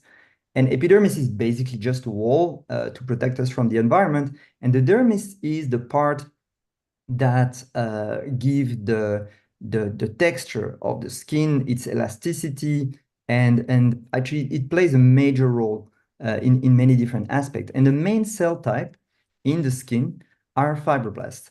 And so these cells, they are like little factories within the skin that produce constantly collagen, elastin, and hyaluronic acid, just to mention a few, which basically create what we call the matrix of the cell. And the collagen, for example, is responsible for the texture of the cells, the elastin for the elasticity. Hyaluronic acid is more involved in the hydration level of the skin. And with age, we lose those fibroblasts. And so it seems that, of course, by losing this fibroblast, plus with all the damage that accumulate, the skin is getting worse and worse. And so it gets, wrinkles start to appear. There's loss of elasticity that you can see in all skin types, well, differently, but you can see it anyway. And dehydration, the skin just gets drier and less healthy. And of course, its role as a barrier is also decreasing with all these elements. So the solution that could be solving that, at least in big part, is to re-inject fibroblasts. So there's a technology called autologous fibroblast injection. I did not invent it. It was invented over 25 years ago. And the idea is pretty simple, is that since we lose fibroblasts with age, why don't we, well, simply grow some and inject them back to replace the one that were lost, and to re-synthesize this matrix, to recreate the collagen and hyaluronic acid and elastin and all the other elements that are going away. And the process itself is not that complicated, right? You just start with a small skin biopsy, usually a few millimeter diameter is enough, from which you extract the fibroblasts and you grow them in culture. So you start with only, there's basically in such a small fraction, there might be only a few hundreds of fibroblasts that are able to divide. And from these few hundreds, you reach millions of them, up to 50, 60, 70 millions, that you can then inject back into the skin. And so they will replace the missing one. And so with our company, we developed what we call AFI+. So we didn't go very far with the name. It's just an improved version of this autologous fibroblast injection, in which we took every single aspect of it and optimized the process. That's the first thing. We managed to get faster cultivation, better and less painful injection? Well, we really focus on different aspects. But of course, the most important part is to get healthier and younger cells. So the classical approach of autologous fibroblast injection doesn't really care about how healthy the cells are. And not only do we lose cells with age, but of course, those cells also tend to get older and less efficient at what they are doing. So being able to get younger cells will improve dramatically this technique. So we work on that, and we have different, let's say, combination of technique to improve the health and use of these cells. And one of them, and the one I wanted to briefly describe here, is based on the concept of cellular heterogeneity and selection. So what does it mean? It means that within a cell population, even if you just look at one cell type, here fibroblast, so the picture in the back is not fibroblast, but it's just for illustration, these cells are not all the same. So you always have heterogeneity, meaning that some of the cells are younger, some are older. Some are older to the point they are senescent and they start, degrading. So that's another problem. These ones are not too problematic for us because senescent cells don't divide. So I won't have that in culture, obviously. But there are clearly still some cells that are much healthier than others. And so the idea of selecting for these cells at the very early stage of the cultivation allow to get a final pool of cells that are actually much better than if you didn't go through this process of selection. So I'm not going into too much details about the other aspect of our cellular rejuvenation process, but in terms of results, when you look at the cells, with this improved cultivation process, what we see is that the cellular fitness, which means the speed at which cells grow in culture, which is known to decrease with the age donor. So if you got cells from someone who is 70 years old, the cell won't divide as fast as someone who is 20. And we managed to improve this cellular fitness by up to 84% in our approach. We also check for stress response, which is very important as well, and also something that is lost with age. So we take cells, we stress them, and we see how well they respond, in that case, by expressing proteasome. And we've seen also a pretty impressive improvement in this. So not back to 100%, but still pretty good. And we also looked at mitochondrial health, because mitochondria are considered as one of the key clock of aging. So, it's very important that these mitochondria are also healthy to get better fibroblasts, which will do their job for longer. In terms of skin effect, so on the left here, you got results from the traditional method, the AFI, without modification. And I put it there because, well, we can still see, of course, improvement, but most importantly, we can see that with such approach, you can rejuvenate skin and it will last for a very long time. So that's something that people are interested when they do this kind of treatment. If you do Botox treatment, it's purely cosmetic. It's purely the appearance of the skin that is improved, but the skin hasn't get any younger. It just looks younger. But our goal, of course, is to make the skin biologically younger. And you can see that even in the original method, because even 3 years after the injection, the rejuvenation still stands, and that's very important. So we've done our own, of course, result from our own lab. And we see also like very dramatic, in some cases at least, very dramatic reduction in wrinkle and in skin sagging. Here are examples in the neck and décolleté. This is the same person, and she's 70 years old. And after 3 months only, her skin is back almost like when she was 50. So that's a 20 years rejuvenation. This is pretty good. We have other similar example, but what we also seen so far with just one case, so it's anecdotal, is that we also managed to get very good results with melasma. And that was to some degree unexpected. And it underlined the fact that it's not just about wrinkles. It's about the overall health of the skin. And that's really our goal. So we're getting interesting results. We're trying to also go deeper and see if there's more aspect of aging that can be of skin aging that can be improved. The method itself, we're working on ways to improve it further.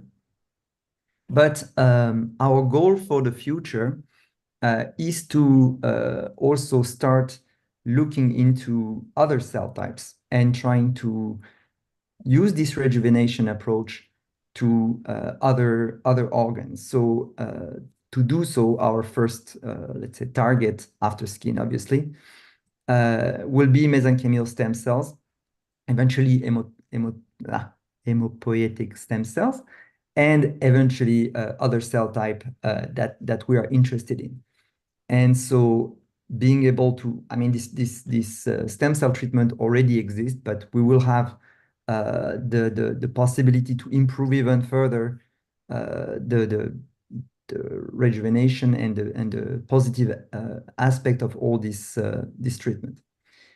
So that's pretty much it for me. That's actually much faster than I expected. Thank you, Dr. Pellet. Thank you so much.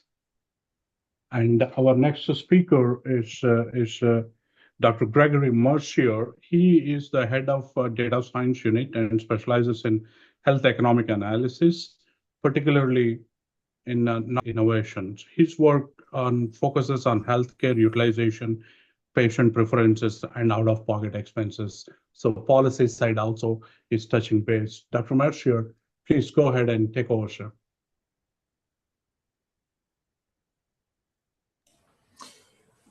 Yes. So, hello everybody. Hello, Shashi. Thank you for the invitation. It's a great pleasure and an honor to be here.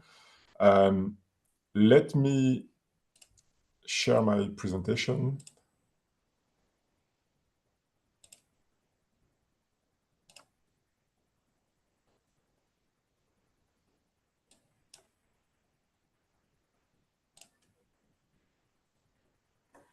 Okay, can you see my slides? Yes, we can. Yes. Okay. Is it full screen? No, it is not full screen. Is it better like this? It's better, but go ahead and give a shot with full screen. If it works full screen, that's even better.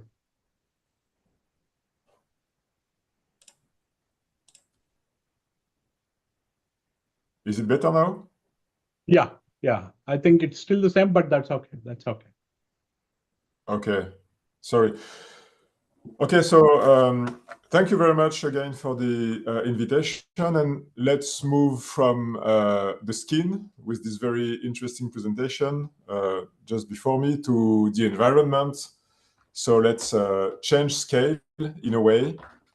My focus today is about what we know of the environmental risks about longevity, and what can be done at various levels to address these risks.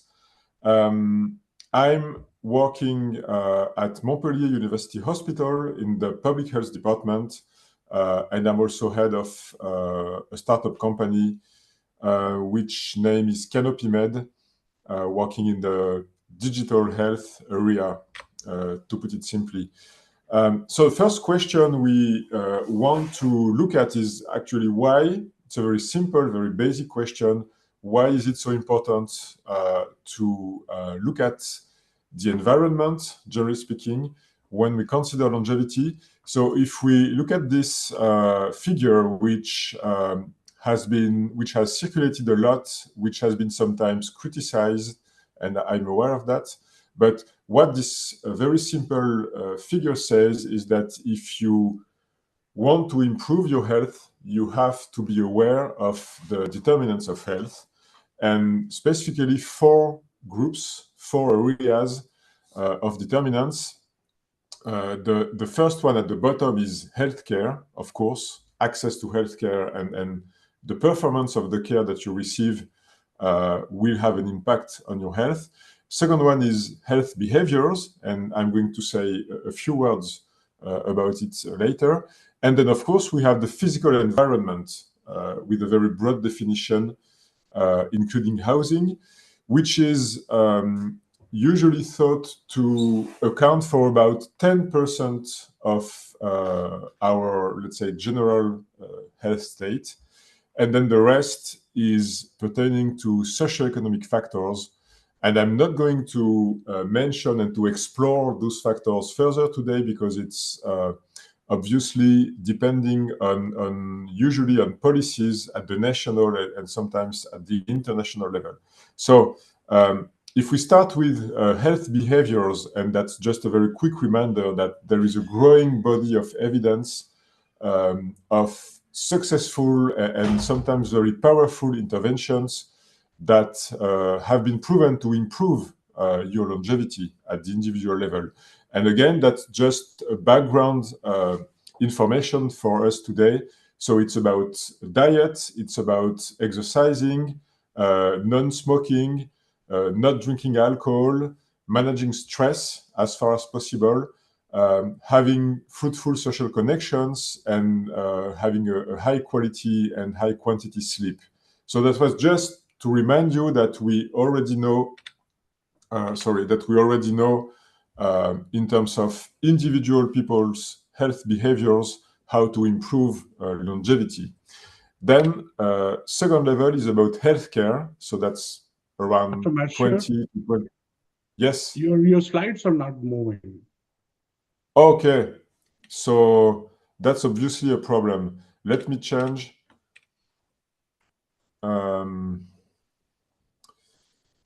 Let me start over. So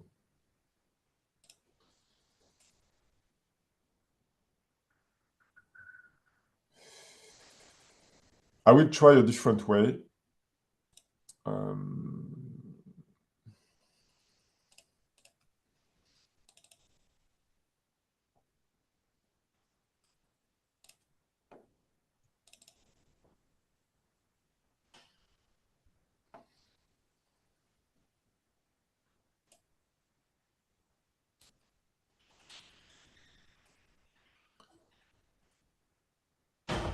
You can simply share without going into full screen mode as well. That also Yes, works. but I was just trying to share from a different place. Oh, So yes, let me try now.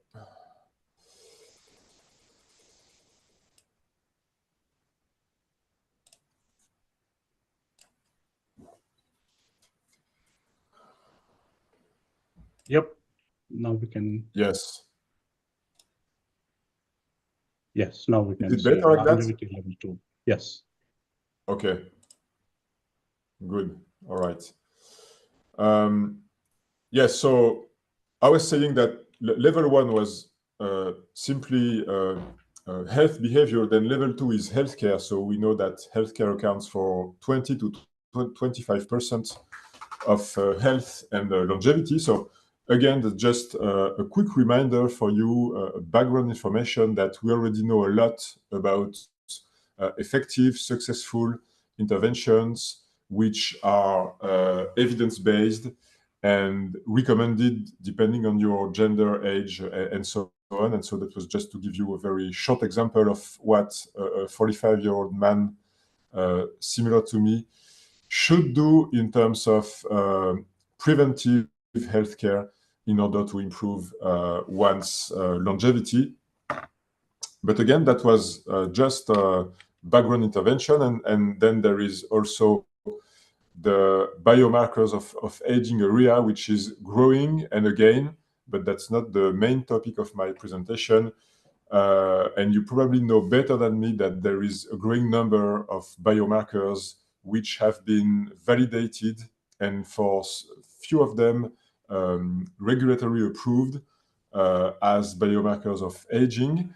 And so let's now move to the core of my presentation, which is going to be about the effect of physical environment on longevity, and to what extent we can implement specific actions and specific interventions to improve that physical environment and to alleviate its burden on health. So the environment is usually considered as being level 3 in terms of longevity factors. It's more or less 10%. And the first key message is that environment usually refers to a very broad array of external factors. And this is the way the World Health Organization, the WHO, usually describes those factors. And so, of course, air pollution, but also water, chemicals, radiation, noise, occupational and agricultural practices, built environment, including housing, and also climate change. And so I'm not going to cover all of them. I have selected 3 specific examples of environmental risks on purpose. And let's now dig deeper into the first one, which is climate change. So as you know, one of the consequences of climate change is an increased prevalence and also an increased duration of heat waves. So that's the topic of extreme heat. And so there is now a scientific consensus about the effects of heat waves on health. And the key message here is that those effects are really major in terms of physical health. And what might come to your mind is dehydration and hypothermia, but you have to know that extreme heat and heat waves are major killers of patients with chronic diseases. So typically, if you are a patient with diabetes or chronic heart failure or COPD, so that's chronic respiratory failure, you are at high risk of acutization, hospital admission, and even death during a heat wave and also during the days following a heat wave. There is also a growing body of evidence about the effect of extreme heat on mental health, and that's concerning because you know that in some countries, mental health is has a growing contribution in terms of mortality too, and there is also an emerging body of evidence about the effect of extreme heat on maternal and neonatal health. So first, there is no debate that heat waves have a very major effect on longevity, including in terms of mortality. And just to give you a very specific example, so that's daily mortality figures for France. Each line is for a different year in the past. And you can see 2 pikes here. The first one on the left is the increase in mortality due to COVID-19 back in 2020. But very interestingly, you can see on the right a different pike, which is actually higher. And so that's the increase in mortality due to a major heat wave in France more than 20 years ago. That was 2003. And so the message here is that in terms of the intensity of mortality increase, you can see that a heat wave, a major heat wave, is actually very close to what the country went through during the first COVID-19 wave. Okay, so really a huge effect in terms of mortality across the population. Let's now consider a second environmental determinant of health, which is air pollution. I'm not going to go into more details about the various pollutants that are known to have an effect on health, but my focus here is that when you think about the health effect of air pollution, you have to think about short-term effects, and that's the left part of my slide, and you also have to think about long-term effects. And to put it simple, if you combine these short and long-term effects on the population, you come up with a reduced life expectancy and that's the bottom line of this slide. So air pollution is associated, and there is now also a clear scientific consensus on the fact that there is a negative effect of air pollution on longevity and life expectancy. All right. So one question that one might ask is, what can we do about air pollution? Where do we stand at the global level? And is there a way to improve air pollution? And so that's a first, let's say, optimistic or positive take-home message from my presentation today is that if you consider this specific environmental risk, we collectively, we know how to be successful. So these four charts show over a very long period of time. So from the end of the 19th century to now, actually, 2020. And in 4 different cities across the globe. So you have London, UK, you have Beijing in China, top right. Then bottom left, you have Islamabad in Pakistan. And bottom right, you have Jakarta in Indonesia. And very interestingly, the researchers used, of course, the same colors and the same scale to show the average exposure to air pollution of this population on a yearly basis. And so if you look at the London situation, which is very interesting, you can see that the worst time period in terms of air pollution in London was somewhere between the beginning of the 20th century to the end of the 60s, of the 1960s, okay? And so since then, we see a constant and actually dramatic improvement in terms of exposure to air pollution. And with very few exceptions, you can see that for at least 20 to 25 years now, air quality is not very good, obviously, but it's, let's say, fair, according to the study. Then if you look at Beijing, and sorry, that's the consequence of various regulations, local, regional, and national level, and sometimes European level regulations and laws aimed at reducing emissions. And that was mainly in the industrial sector and also in the car industry sector that the regulations were the most successful. Then if you consider Beijing, the picture is very different because the increase in air pollution started much later in time. It actually started in the 50s, in the 1950s. And then they reached the peak very recently, like 5 to 10 years ago, a very high peak, higher than in London. But then again, successful policies are currently being implemented, and they are associated with, you can see a dramatic reduction, at least in the concentration of particulate matter.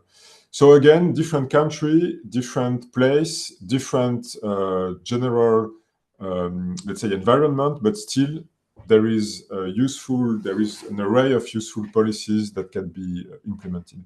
And then, of course, some areas in the globe are more concerning if you consider the situation of Islamabad, bottom left. So we are still in this increase trend, which means that the population in Pakistan is currently exposed to a very high level of air pollution. Okay, so again, the bottom line here is that each country and even each city within a country has a different situation, but there are now lots of actionable and very useful and powerful interventions and action that can be taken, usually at the national level, to fight against air pollution. All right. And typically, if you're interested and you want to go deeper into the policies that are effective in terms of air pollution reduction, my recommendation is to go through the documents of the World Health Organization, and it's very clear actually. And again, there is a very broad evidence-based consensus on the matter. Let's move now to the third environmental factor that I tried to focus on, it's microplastics. So I actually decided to focus on microplastics because yesterday morning, a very interesting paper was released in Science, so in the Science journal, one of the best peer-reviewed journals, trying to review all the available evidence on microplastics and their impact on health, and also how we can reduce the exposure to microplastics. And so the first very interesting fact is that on average, I and you are ingesting each year more or less a plate full of microplastics. That's around 250 grams on average every year that we are ingesting. Okay, what are the sources? And so that's why they are usually considered totally unavoidable, impossible to avoid, because they are found everywhere, and of course they are very small, and you can not even notice that you are ingesting those microplastics. Where do they come from? You can see on the left, they mostly come from macroplastics. That's actually litter that is very slowly degrading from micro to micro size. And so that's by far the first source of microplastics. But then we also see that paints, for instance, and also tires are very important sources of microplastic. Just to say that they tend to come from a various number of sources, and they tend to be disseminated across the environment. What do we know about their effects on health? Again, I would say that the evidence is slowly growing. We don't have the same level of evidence as we have for heat waves, for instance, or air pollution. But what we know for sure is that they have been found at various concentrations in, I mean, virtually any part of the human body. You can see the red lines are for anywhere in the body where microplastics have been found in significant concentrations. So from blood to hair, liver, kidney, etc., etc.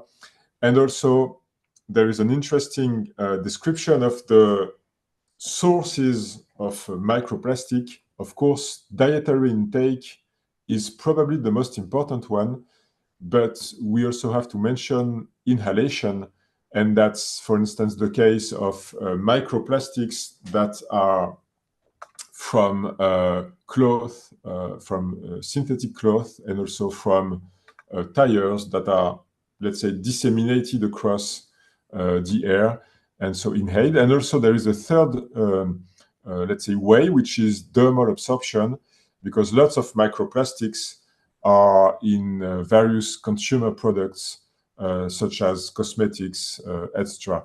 And so that's actually very interesting to also have in mind that it's not only about dietary intake, and there are actually several ways to improve this. The most important part of this science review, which was released again yesterday, so I was very lucky to have it, is that they also review the potential interventions to reduce the amount of microplastic in our environment, because if you put it simple, they are everywhere. So and they are almost impossible to avoid. So the best way, and probably the only way, to reduce their impact is just to reduce the volume of microplastic, which is just generated by the human activity. And so I'm not going to describe all of those potential interventions, but what I want to highlight is that all those interventions are regulations or policies, and sometimes also monitoring activities, etc. And so, to put it simple, all of those interventions are linked to decisions made at the national level and sometimes even at the international level. There is a good example of regulation in Europe, which is the REACH regulation, which has banned a large number of goods and of products because they were important sources of microplastics.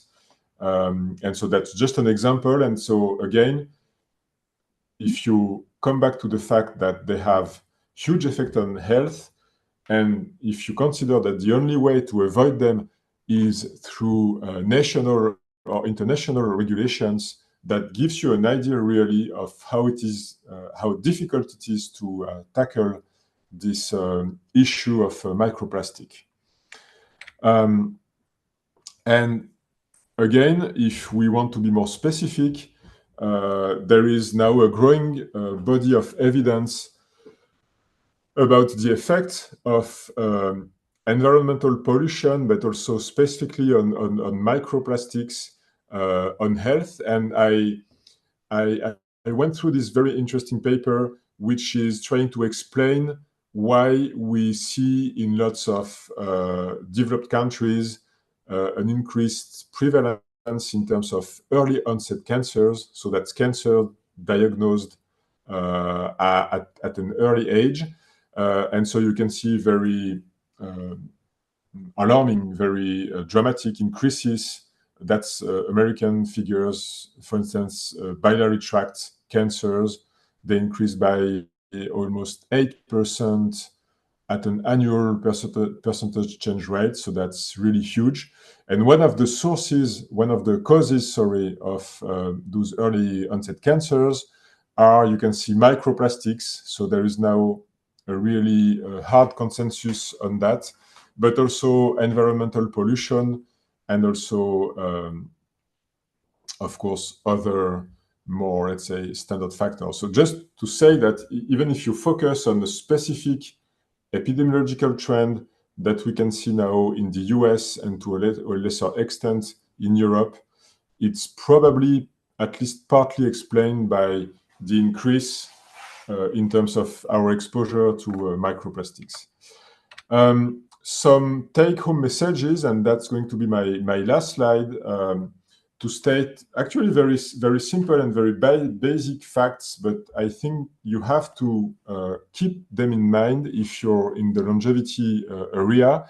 First, you have to keep in mind that, let's say, around 10% of health and mortality are explained by environmental factors. Number two, the problem is that if you want to tackle those environmental risks, you have to take usually complex, coordinated, and sometimes even international level actions and interventions. But, and that's a positive aspect, there are examples of successful policies.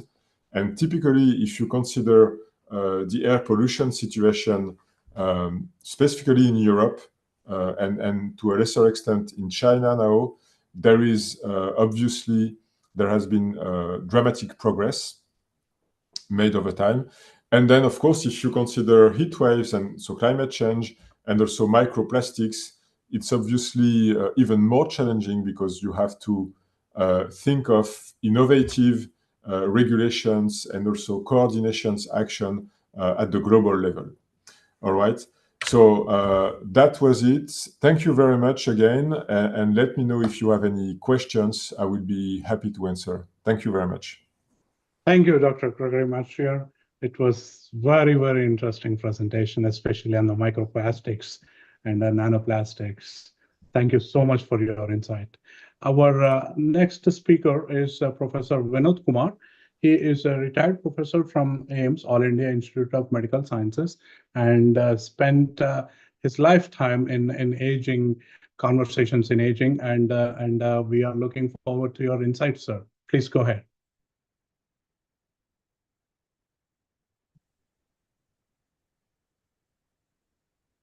Thank you. I'm just sharing my screen.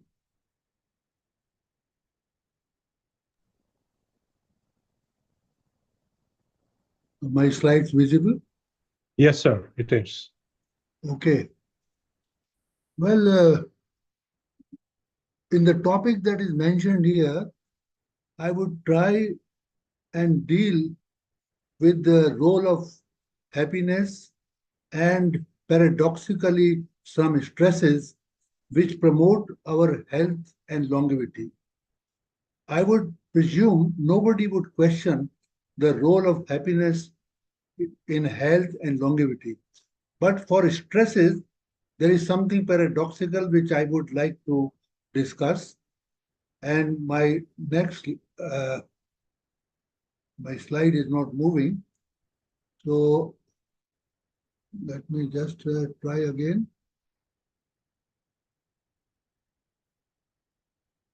Should I go back and share the screen again? No, sir. Click this number 2 slides. Click the number 2 slide. Okay. Yes, there it is. It's working. Okay. So as we all know that happiness is a gateway to health and longevity. And there are umpteen number of ways to keep ourselves happy. There may be exogenous factors, there may be endogenous and biological factors.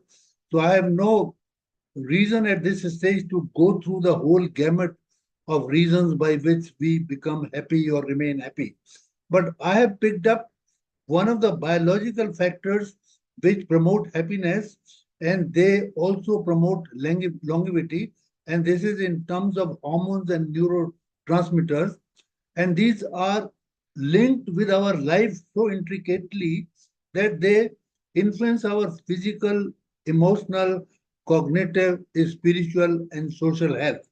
Some of the examples of these hormones, many of which are known as happy hormones, these are dopamine, serotonin, endorphins, oxytocin, melatonin, GABA aminobutyric acid, and cannabinoids. Now, if we want to boost these happy hormones, there are various ways.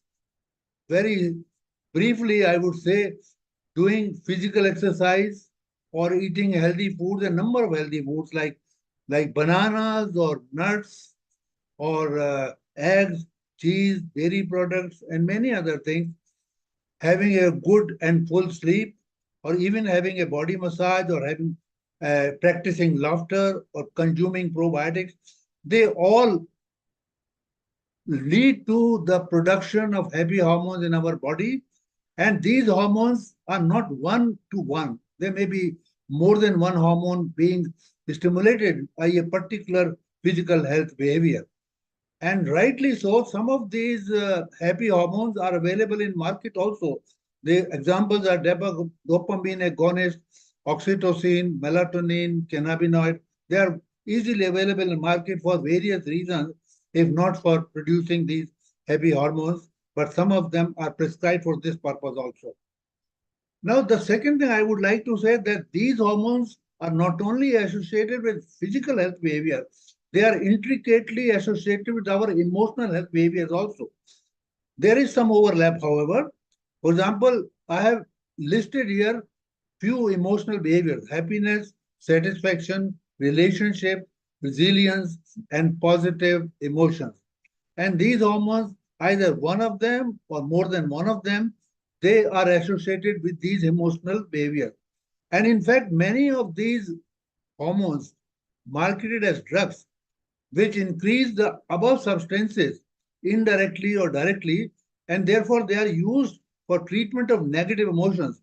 Like depression is treated by serotonin reuptake inhibitor, which brings up the serotonin level, and patient gets propelled into a state of happiness rather than continuing in the phase of depression. Again, these hormones are associated with the cognitive health behaviors like memory, accomplishment of a task, learning, keeping a balance, and having an attention. Again, these are some of the hormones which we don't exactly know that these lead to these behavior, or these behaviors lead to these production of these hormones. This is not exactly known in every case. Then I think a very important thing which is close to my heart, that there are several spiritual health behaviors which can boost our happy hormone, and rightly so, because we do have healthy aging, those who, especially in old age, practice spiritual practices. And these are meditation, yoga, altruism, that's compassion or helping others, listening or doing the music yourself, watching Mother Nature, moving into mild sunlight, or practicing the personality of optimism. They all are, in effect, known to cause a stimulation of these happy hormones. And again, I would like to say that these, some of them, not all, are marketed, like dopamine agonist, oxytocin, melatonin for sleep, GABA amino butyric acid. They are all available commercially. And lastly, about the happy hormone, they are also associated with our social health behaviors like bonding, cuddling, romancing, and volunteering. Here, I think oxytocin, which is also known as cuddle hormone, trust hormone, love hormone, friendship hormone, by all those sorts of names. And these are associated with these health behaviors from the social point of view. Now I come to the second part of my talk, and I'm very happy that I could listen to a talk by Dr. Francois. He was talking something which I would be briefly, not very closely related to his talk, but something I would talk about it. That is the paradox of stress, which promotes longevity. We all know that if we suffer from chronic, long sustained, and severe stress all the time, we are overwhelmed and our life gets shortened. But there are different kinds of stresses which are mild but repeated stresses. They are known as hormetins, and the phenomenon is called hormesis. So this is proved beyond doubt for last 20 years by a number of European and some American researchers that if we are exposed to these mild and repeated stresses, then we actually can delay the aging and lead a longer life. And this mechanism of advantage by these repeated stresses, mild stresses, this is ingrained in our evolution. And this happens through well-preserved evolution over the ages, mechanism of anti-oxidation, immune-mediated anti-inflammation, DNA repair, clearance of the debris from the cells, and this whole process, as I said, is called hormesis, and these mild stressors are called hormetins. So now as we all realize that stress is a part of our life, and these mild intermittent stresses, which I am calling as hormetins, as called by others also, they are also therefore gateway to health and longevity, and they are all linked with our not only general life, but specifically with our physical life, emotional life, cognitive, spiritual, and social life. And in response to these mild repeated stresses, the cells and organisms respond by repairing, creating younger cells and mitochondria. And in the bargain, they not only repair, but they overcompensate by even removing the earlier damage which might have been done by earlier stresses, and thereby they keep delaying our aging over our whole lifetime. And the examples of these lives I have already enumerated and already listed, but I would go to the next slide to show you that based on the mechanism of a cellular repair, numerous hormetins, which are also called eustresses, they have become important tools for health and longevity, and many of them have a dual action by boosting the happy hormones as well, about which I discussed a short while ago. And I have tried to classify these intermittent stresses. There are many, many more examples which happen in our life, but these could be physical, chemical, nutritional is one category. Second category is psychological or emotional stresses. Third is cognitive stresses. Fourth is spiritual, and then social stresses. Some examples of physical, chemical, and nutritional stresses are physical exercise, high interval training, hypoxia, phytochemical consumption, of course, diet restriction and fasting. Psychological, emotional could be very funny. There could be daily hassles and efforts in our life, which we keep doing. We have time pressure. We are sometimes stuck in short traffic jams, and it's good to be frustrated sometimes. cognitive exercises, deep thinking, being in online work, playing video games, which stimulate our mind, and crossword in the times of our fathers and grandfathers, and spiritual meditation, pranayama is breathing exercise, and focusing our attention or exposing to sunlight heat. Social stimuli could be first date, public special functions, attending or volunteering or attending some big event. All these actually act at a cellular level. I have no time to explain all the cellular mechanisms of every stress, but suffice it will be to say that most of them, these stresses, they generate free radicals, and the cells come into play to clear off this debris and remove the free radicals. And in the process, they overact, they overcompensate. And this phenomenon is called it's also called housekeeping. It's a housekeeping phenomenon.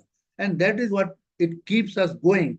So I think stresses are not always too bad. Many of them are quite good also. And therefore, I'm trying to suggest here that stresses are also a tool of longevity, provided they are intermittent, mild. Unfortunately, the magnitude and duration of these stresses has not been worked upon, but I'm sure most of us are facing these stresses in our life. And in the last, this is the last but one slide, but I'm just trying to say that there are certain practices which not only act through the intermediate stresses, they also act through the hormone production, like exercise, healthy eating, meditation. They all I mentioned while I was talking about the happy hormone, and of course, cognitive, challenging, good weather. So they have both roads to go, hormone pathway as well as hormetic pathway. So buy one, get one free is a humor that I have inserted here. And in the end, I would say happiness is health. Longevity and health benefits of common lifestyle health practices like physical activity, balanced diet, and sound sleep are well known. But happiness, positive thinking, our conduct, social relations, spirituality, and ability to cope with stress also have benefits, and these too have biological basis. So therefore, stress is healthy too. So learn to live with stresses and shun over relaxation. Thank you very much for kind listening. Thank you so much, sir. Very interesting presentation. Happiness is part of our life, and I think we have to focus on that. We have to focus more on that to have a healthy aging. So this concludes this session. I have one question for Dr. Pillai. How is that cultured and transformed fibroblast cells act as young in the old individual if the milieu is not altered? Yeah, that's a very good. First of all, I would like to say that I enjoy very much the talk of Dr. Kumar, and yeah, it's true that he actually asked me to make sure that I say it. I worked on hormesis for a while, and most of the treatment that exists today for skin are actually hormesis based. So it is stress for the skin that triggers reaction of the body that end up being positive. This is a different question. We can discuss it after. To answer this question specifically, it's a very good question as well. Basically, this question explains why there are variability when it comes to the result of this injection of fibroblasts. So the question is basically, if you inject younger fibroblast or rejuvenated fibroblast into old skin, how can the benefit occur? So the environment itself, the skin itself, being more or less old is one thing, but it can be also more or less under different level of stress, but not positive stress in that case, like high level of inflammation, high level of senolytic cells, for example, were a constant source of pollution in the skin. And it's true that in some cases, this environment is so bad that basically the new cells don't take, and the result will be very mild and won't be as good as we can get in other cases. So the only thing that we can do and that we're trying to work on right now is to improve that environment prior to do the injection. So either using anti-inflammatory drugs or senolytics in order to prepare the skin before we put the cells, and so that they can have maximum benefits. Perfect. Thank you, Dr. Pillai. There are a few more questions, but I will direct. I think we are running over the time, so I will direct accordingly. Let me thank Dr. Gregory Mercier, Dr. Pillai, and Dr. Vinod Kumar. Thank you for sharing your insights. It's very interesting.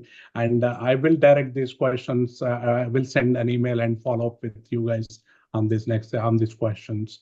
And with that, we conclude this session.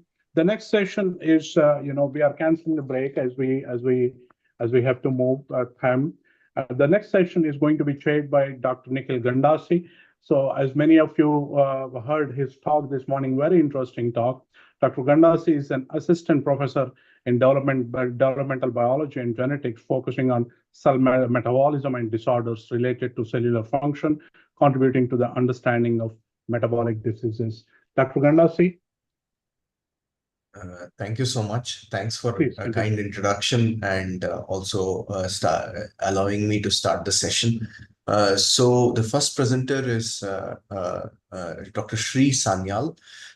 She is a research scholar at Jawaharlal Nehru University in Delhi. She would be speaking about socio-economic determinants and prevalence of chronic morbidity and multi-mord in the elderly population, especially in Kolkata. So Dr. Sri Sanyal, if you can take over.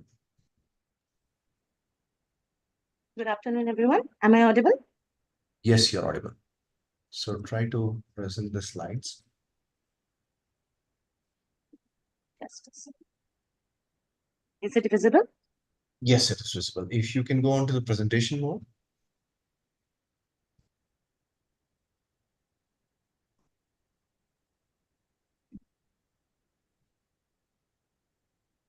Yes, Is it now fine? it's working. Sure, it's coming. Please go ahead. Thank you. So today I'll be discussing my study on socioeconomic determinants and prevalence of chronic morbidity and multimorbidity among elderly population in Kolkata. With the decline in fertility rates and increasing life expectancy, the old age population has continuously increased globally. As per World Population Prospect Report, by 2050, 1 in 6 people worldwide would be over 65 years of age, up from 1 to 11 in 2019. As we all know that India is in a demographic transitional phase, experiencing increase in older population. The share of older adults has increased from 5.3% in 1971 to 8.6% in 2011, according to Census of India. Similarly, India is experiencing an epidemiological transition, witnessing a rising burden of non-communicable chronic diseases, leading to low quality of life, high medication adherence, higher dependency, and higher health expenditures.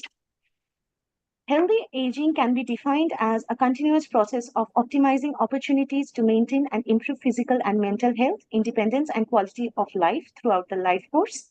The United Nations Decade of Healthy Aging is a global collaboration aligned with the Sustainable Development Goals to improve the lives of older people as cultivating age-friendly environments, creating integrated and responsive healthcare systems and services, and ensuring access to long-term care and for older people who need it. But the large share of older population has its concerning various health problems, with increasing the major health risk factors, that is chronic morbidity and multimorbidity. So what are chronic morbidity and multimorbidity? So the term of chronic morbidity have different definitions according to professional communities. According to Center for Disease Control and Prevention, CDC, chronic diseases are defined broadly as conditions that last 1 year or more and require ongoing medical attention or limit activities of daily living or both. On the other hand, National Cancer Institute states a disease or condition that usually lasts for 3 months or longer and may get worse over time. Chronic diseases tend to occur in older adults and can be usually be controlled, not cured properly. The most common types of chronic diseases are cancer, heart disease, stroke, diabetes, and arthritis. According to WHO, chronic diseases that are not passed from person to person. They are of long duration and generally of slow progression. The main 4 types of chronic conditions are cardiovascular disease, cancers, chronic respiratory disease, and diabetes. But the main definition differs according to available data used for the research. The time frame or the reference period deserves special mention where the disease is chronic or not. Multimorbidity can be defined as the presence of 2 or more chronic conditions among any individual over a period of time. So the main objective of my study is to assess the prevalence and socioeconomic determinants of chronic morbidities and multimorbidity among the elderly population in Kolkata. The selection of studies site, I have focused on city of Kolkata in West Bengal state, which is located in the eastern part of India, which is a 300-year-old city spreading along the bank of River Hooghly and has witnessed higher elderly population. It encompasses the area under the jurisdiction of Kolkata Municipal Corporation, that is KMC, which is the area covered by the Kolkata Police. It consists 144 wards covering an area of 200 square kilometer. The area of Kolkata district is under KMC as considered by Census of India. West Bengal itself constitutes 8.5% of the elderly population, which is nearer to the India's national average, that is 8.6. Kolkata is growing much faster, that is 11.76% of the elderly population are there, compared to the other metropolitan cities like Delhi, Mumbai, Chennai, Bangalore, according to the Census of India. Therefore, Kolkata has been selected for my study. This is the demographic characteristics where the total population is 4.49 million and the percentage of the population is 11.8%. Sex ratio is 908. Literacy rate is 86%. Main workers is 8.2. Marginal workers are 11.6. Non-workers are 14.2 according to the Census of India in 2011. The data source and the methodology across cross-sectional survey has been conducted using the random sampling method among the elderly population, that is 60 plus age group in the Kolkata city of West Bengal, which was conducted from April to June 2022. About 300 respondents have been taken into consideration, including 152 males and 148 females. Bivariate analysis and binary logistic regression has been conducted by using Stata to assess the association between various socioeconomic characteristics of chronic morbidities and multimorbidity among the elderly population in Kolkata. The selected chronic conditions that are included are heart disease, diabetes, high blood pressure, arthritis, cholesterol, and thyroid. Taking all the chronic conditions into consideration, 3 categories have been made for multimorbidity, that is no disease, single morbidity, and multimorbidity. So the graph shows the percentage distribution of chronic morbidities and multimorbidity, which where 83.67% of the elderly population are suffering from chronic morbidity, followed by 51% with multimorbidity and 32% with single disease, respectively. Among all the selected chronic conditions, elderly in Kolkata are mostly suffering from hypertension, followed by diabetes and arthritis. Here, the graph shows the prevalence rates of chronic morbidities and multimorbidity according to the various socioeconomic determinants. From the graph, the oldest old, that is 80 plus population, are suffering from chronic conditions, and they also have multimorbidity. Age is a biological factor leading to the deterioration of health in later years, where the body becomes vulnerable and are associated with physical and cognitive impairment. On the other hand, on the next graph, the female elderly population are more prone to the chronic morbidities and multimorbidity compared to the male elderly. Females have a higher, longer life expectancy than male, and aging is associated with increased risk of developing chronic conditions. Also, lack of physical activity, obesity, dietary factors, lower socioeconomic background, and often self-medication are the main reasons for having chronic conditions and multimorbidity. Around 90% and 60% of the elderly who are widowed or divorced are suffering from chronic conditions and multimorbidity. Similarly, for the living arrangement, those who are not living with their spouse and children are suffering from chronic conditions and multimorbidity. Marital status and living arrangement is considered an important indicator where widowhood tremendously affects both men and women elderly and their health and well-being. Marital status, living with family, number of relationships, feeling of belonging, describes interpersonal ties, which improves both physical and mental health. According to the social group, the elderly from general category suffers from chronic conditions and multimorbidity, respectively. 34.78% of the elderly population from SC/ST category suffers from single disease.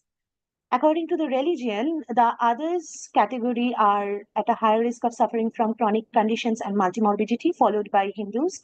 It is interesting that the prevalence rate of chronic conditions and multimorbidity among Muslim elderly are lower due to their vulnerable societal position, less treatment-seeking behavior, low income, and dietary options. The place of residence shows that 87% of the elderly population from North Kolkata are suffering from chronic conditions. On the other hand, 55% of the elderly population from South Kolkata have multimorbidity. According to the education, the older population with highest educational background, that is HS and above, are suffering from chronic conditions and multimorbidity. Education helps in better healthcare choices, early detection of diseases, more hospital visits, and proper diagnosis and treatment.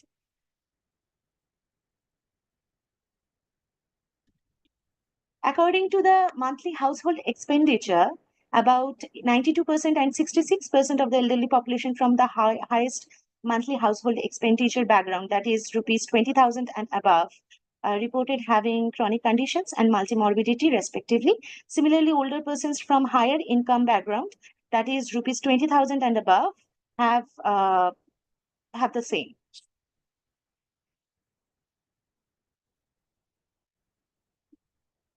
Almost 85% and 55% of the elderly who self-rated their health as poor have chronic conditions and multimorbidity respectively.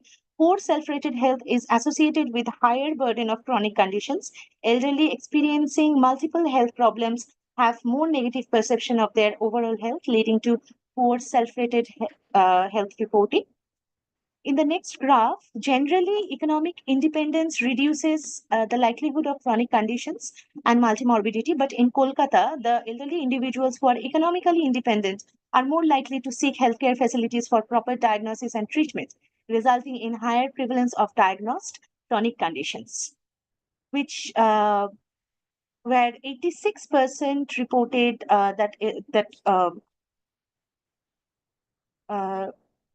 those who are not financially dependent have reported 86.55% elderly have reported chronic conditions. Elderly who are financially dependent are at a greater risk of developing multimorbidity as compared to those who are financially secure. Financial security ensures easy access to healthcare facilities and proper diagnosis. Only 76% and 50% of the elderly have reported suffering from chronic conditions and multimorbidity who ever had a habit of using substances, that is alcohol, smoking, and using tobacco or pan. Dr. Sri Sanyal? Yes. Sorry to interrupt you. I think the time, just if you can wrap it up soon. Okay, okay. Reporting of behavioral characteristics are less with societal stigma. So this is the binary logistic regression model where we can see that with reference to no chronic morbidity, the male elderly population compared to the female elderly, the currently married aged population compared to the not currently married, older persons with middle to secondary education compared to the higher secondary and above educational level are less likely to suffer from chronic morbidity. Similarly, with reference to no disease or single disease, the male older population compared to female old, the elderly with rupees 10,000 to 20,000 monthly household expenditure compared to the 20,000 and above monthly household expenditure, and those who are not financially dependent compared to financially dependent elderly are less likely to suffer from multimorbidity. Additionally, those older population who have self-rated their health as poor are 2.74 times more likely to suffer from the risk of chronic morbidities compared to those who have reported good self-rated health. The odds of having multimorbidity is higher among the elderly population who self-rated their health as poor and ever had a habit of using substances compared to those who have not. So the main findings and the conclusions are indicates that the female old with higher secondary and above educational level and who are not currently married with poor self-rated health are more associated with the prevalence of chronic morbidities. The older females from the higher monthly household expenditure background, that is 20,000 and above, with poor self-rated health, financially dependent and have a history of substance use are more likely to suffer from multimorbidity. Developing primary care clinical practice guidelines on managing individual chronic conditions and multimorbidity is an important component for strengthening the health system and will increase the individual practitioner responsiveness to the challenge. Proper awareness and multimorbidity management programs should be promulgated among the older adults by the state government healthcare policies. Social engagement and support from the social and neighborhood community are crucial in promoting better health and well-being, especially in the later ages. The limitations of the study are that it has the elderly individuals living in Kolkata Municipal Corporation has been only included, who have been diagnosed with 6 chronic morbidities in the last 1 year. The 6 chronic conditions have been constricted to only heart disease, diabetes, hypertension, arthritis, cholesterol, and thyroid, and the data is self-reported. The study did not take into account the impact of specific disease combinations or the severity of specific chronic conditions among the elderly population. The study was conducted during the last phase of COVID-19 pandemic in 2022, which may result into less accessibility of robust information on disease profile of the elderly. The accuracy and reliability of patient-reported information on using substances can be affected by cultural factors such as stigma or taboo surrounding certain behaviors, as well as by the difference in understanding and interpretation of the definitions used to describe these behaviors. Thank you. Thank you so much for a very interesting talk on socio.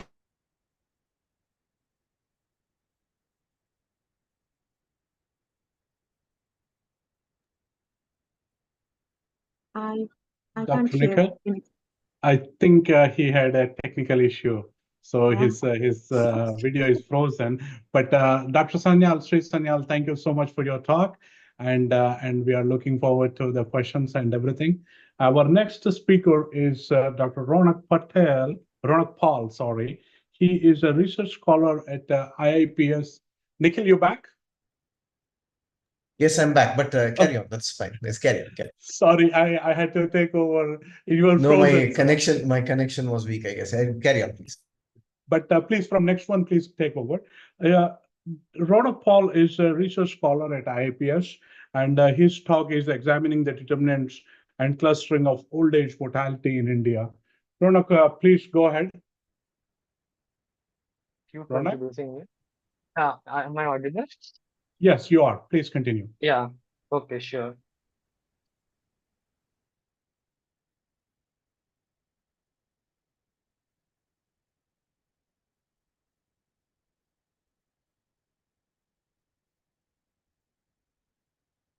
Yeah, hope the screen is visible. Okay, Yes, so it is I will visible. continue. Yeah. So hello everyone, I'm Ronak Paul, and I will talk about my research topic on examining the determinants and clustering of old age mortality in India. So basically, by old age mortality, what I define here is mortality occurring among older adults, that is people who are 60 years and above.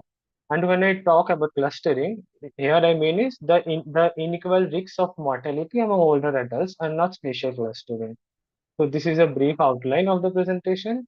So let's give you a background about why this research topic needs to be done, right? So, from the medieval period, from a historical perspective, you can see that the life expectancy of humans have grown from merely 25 years from birth to 70 years on average now world over. So, and throughout the morning, we have seen that the population of older adults are also expected to grow as per the UNFPA reports by 2050.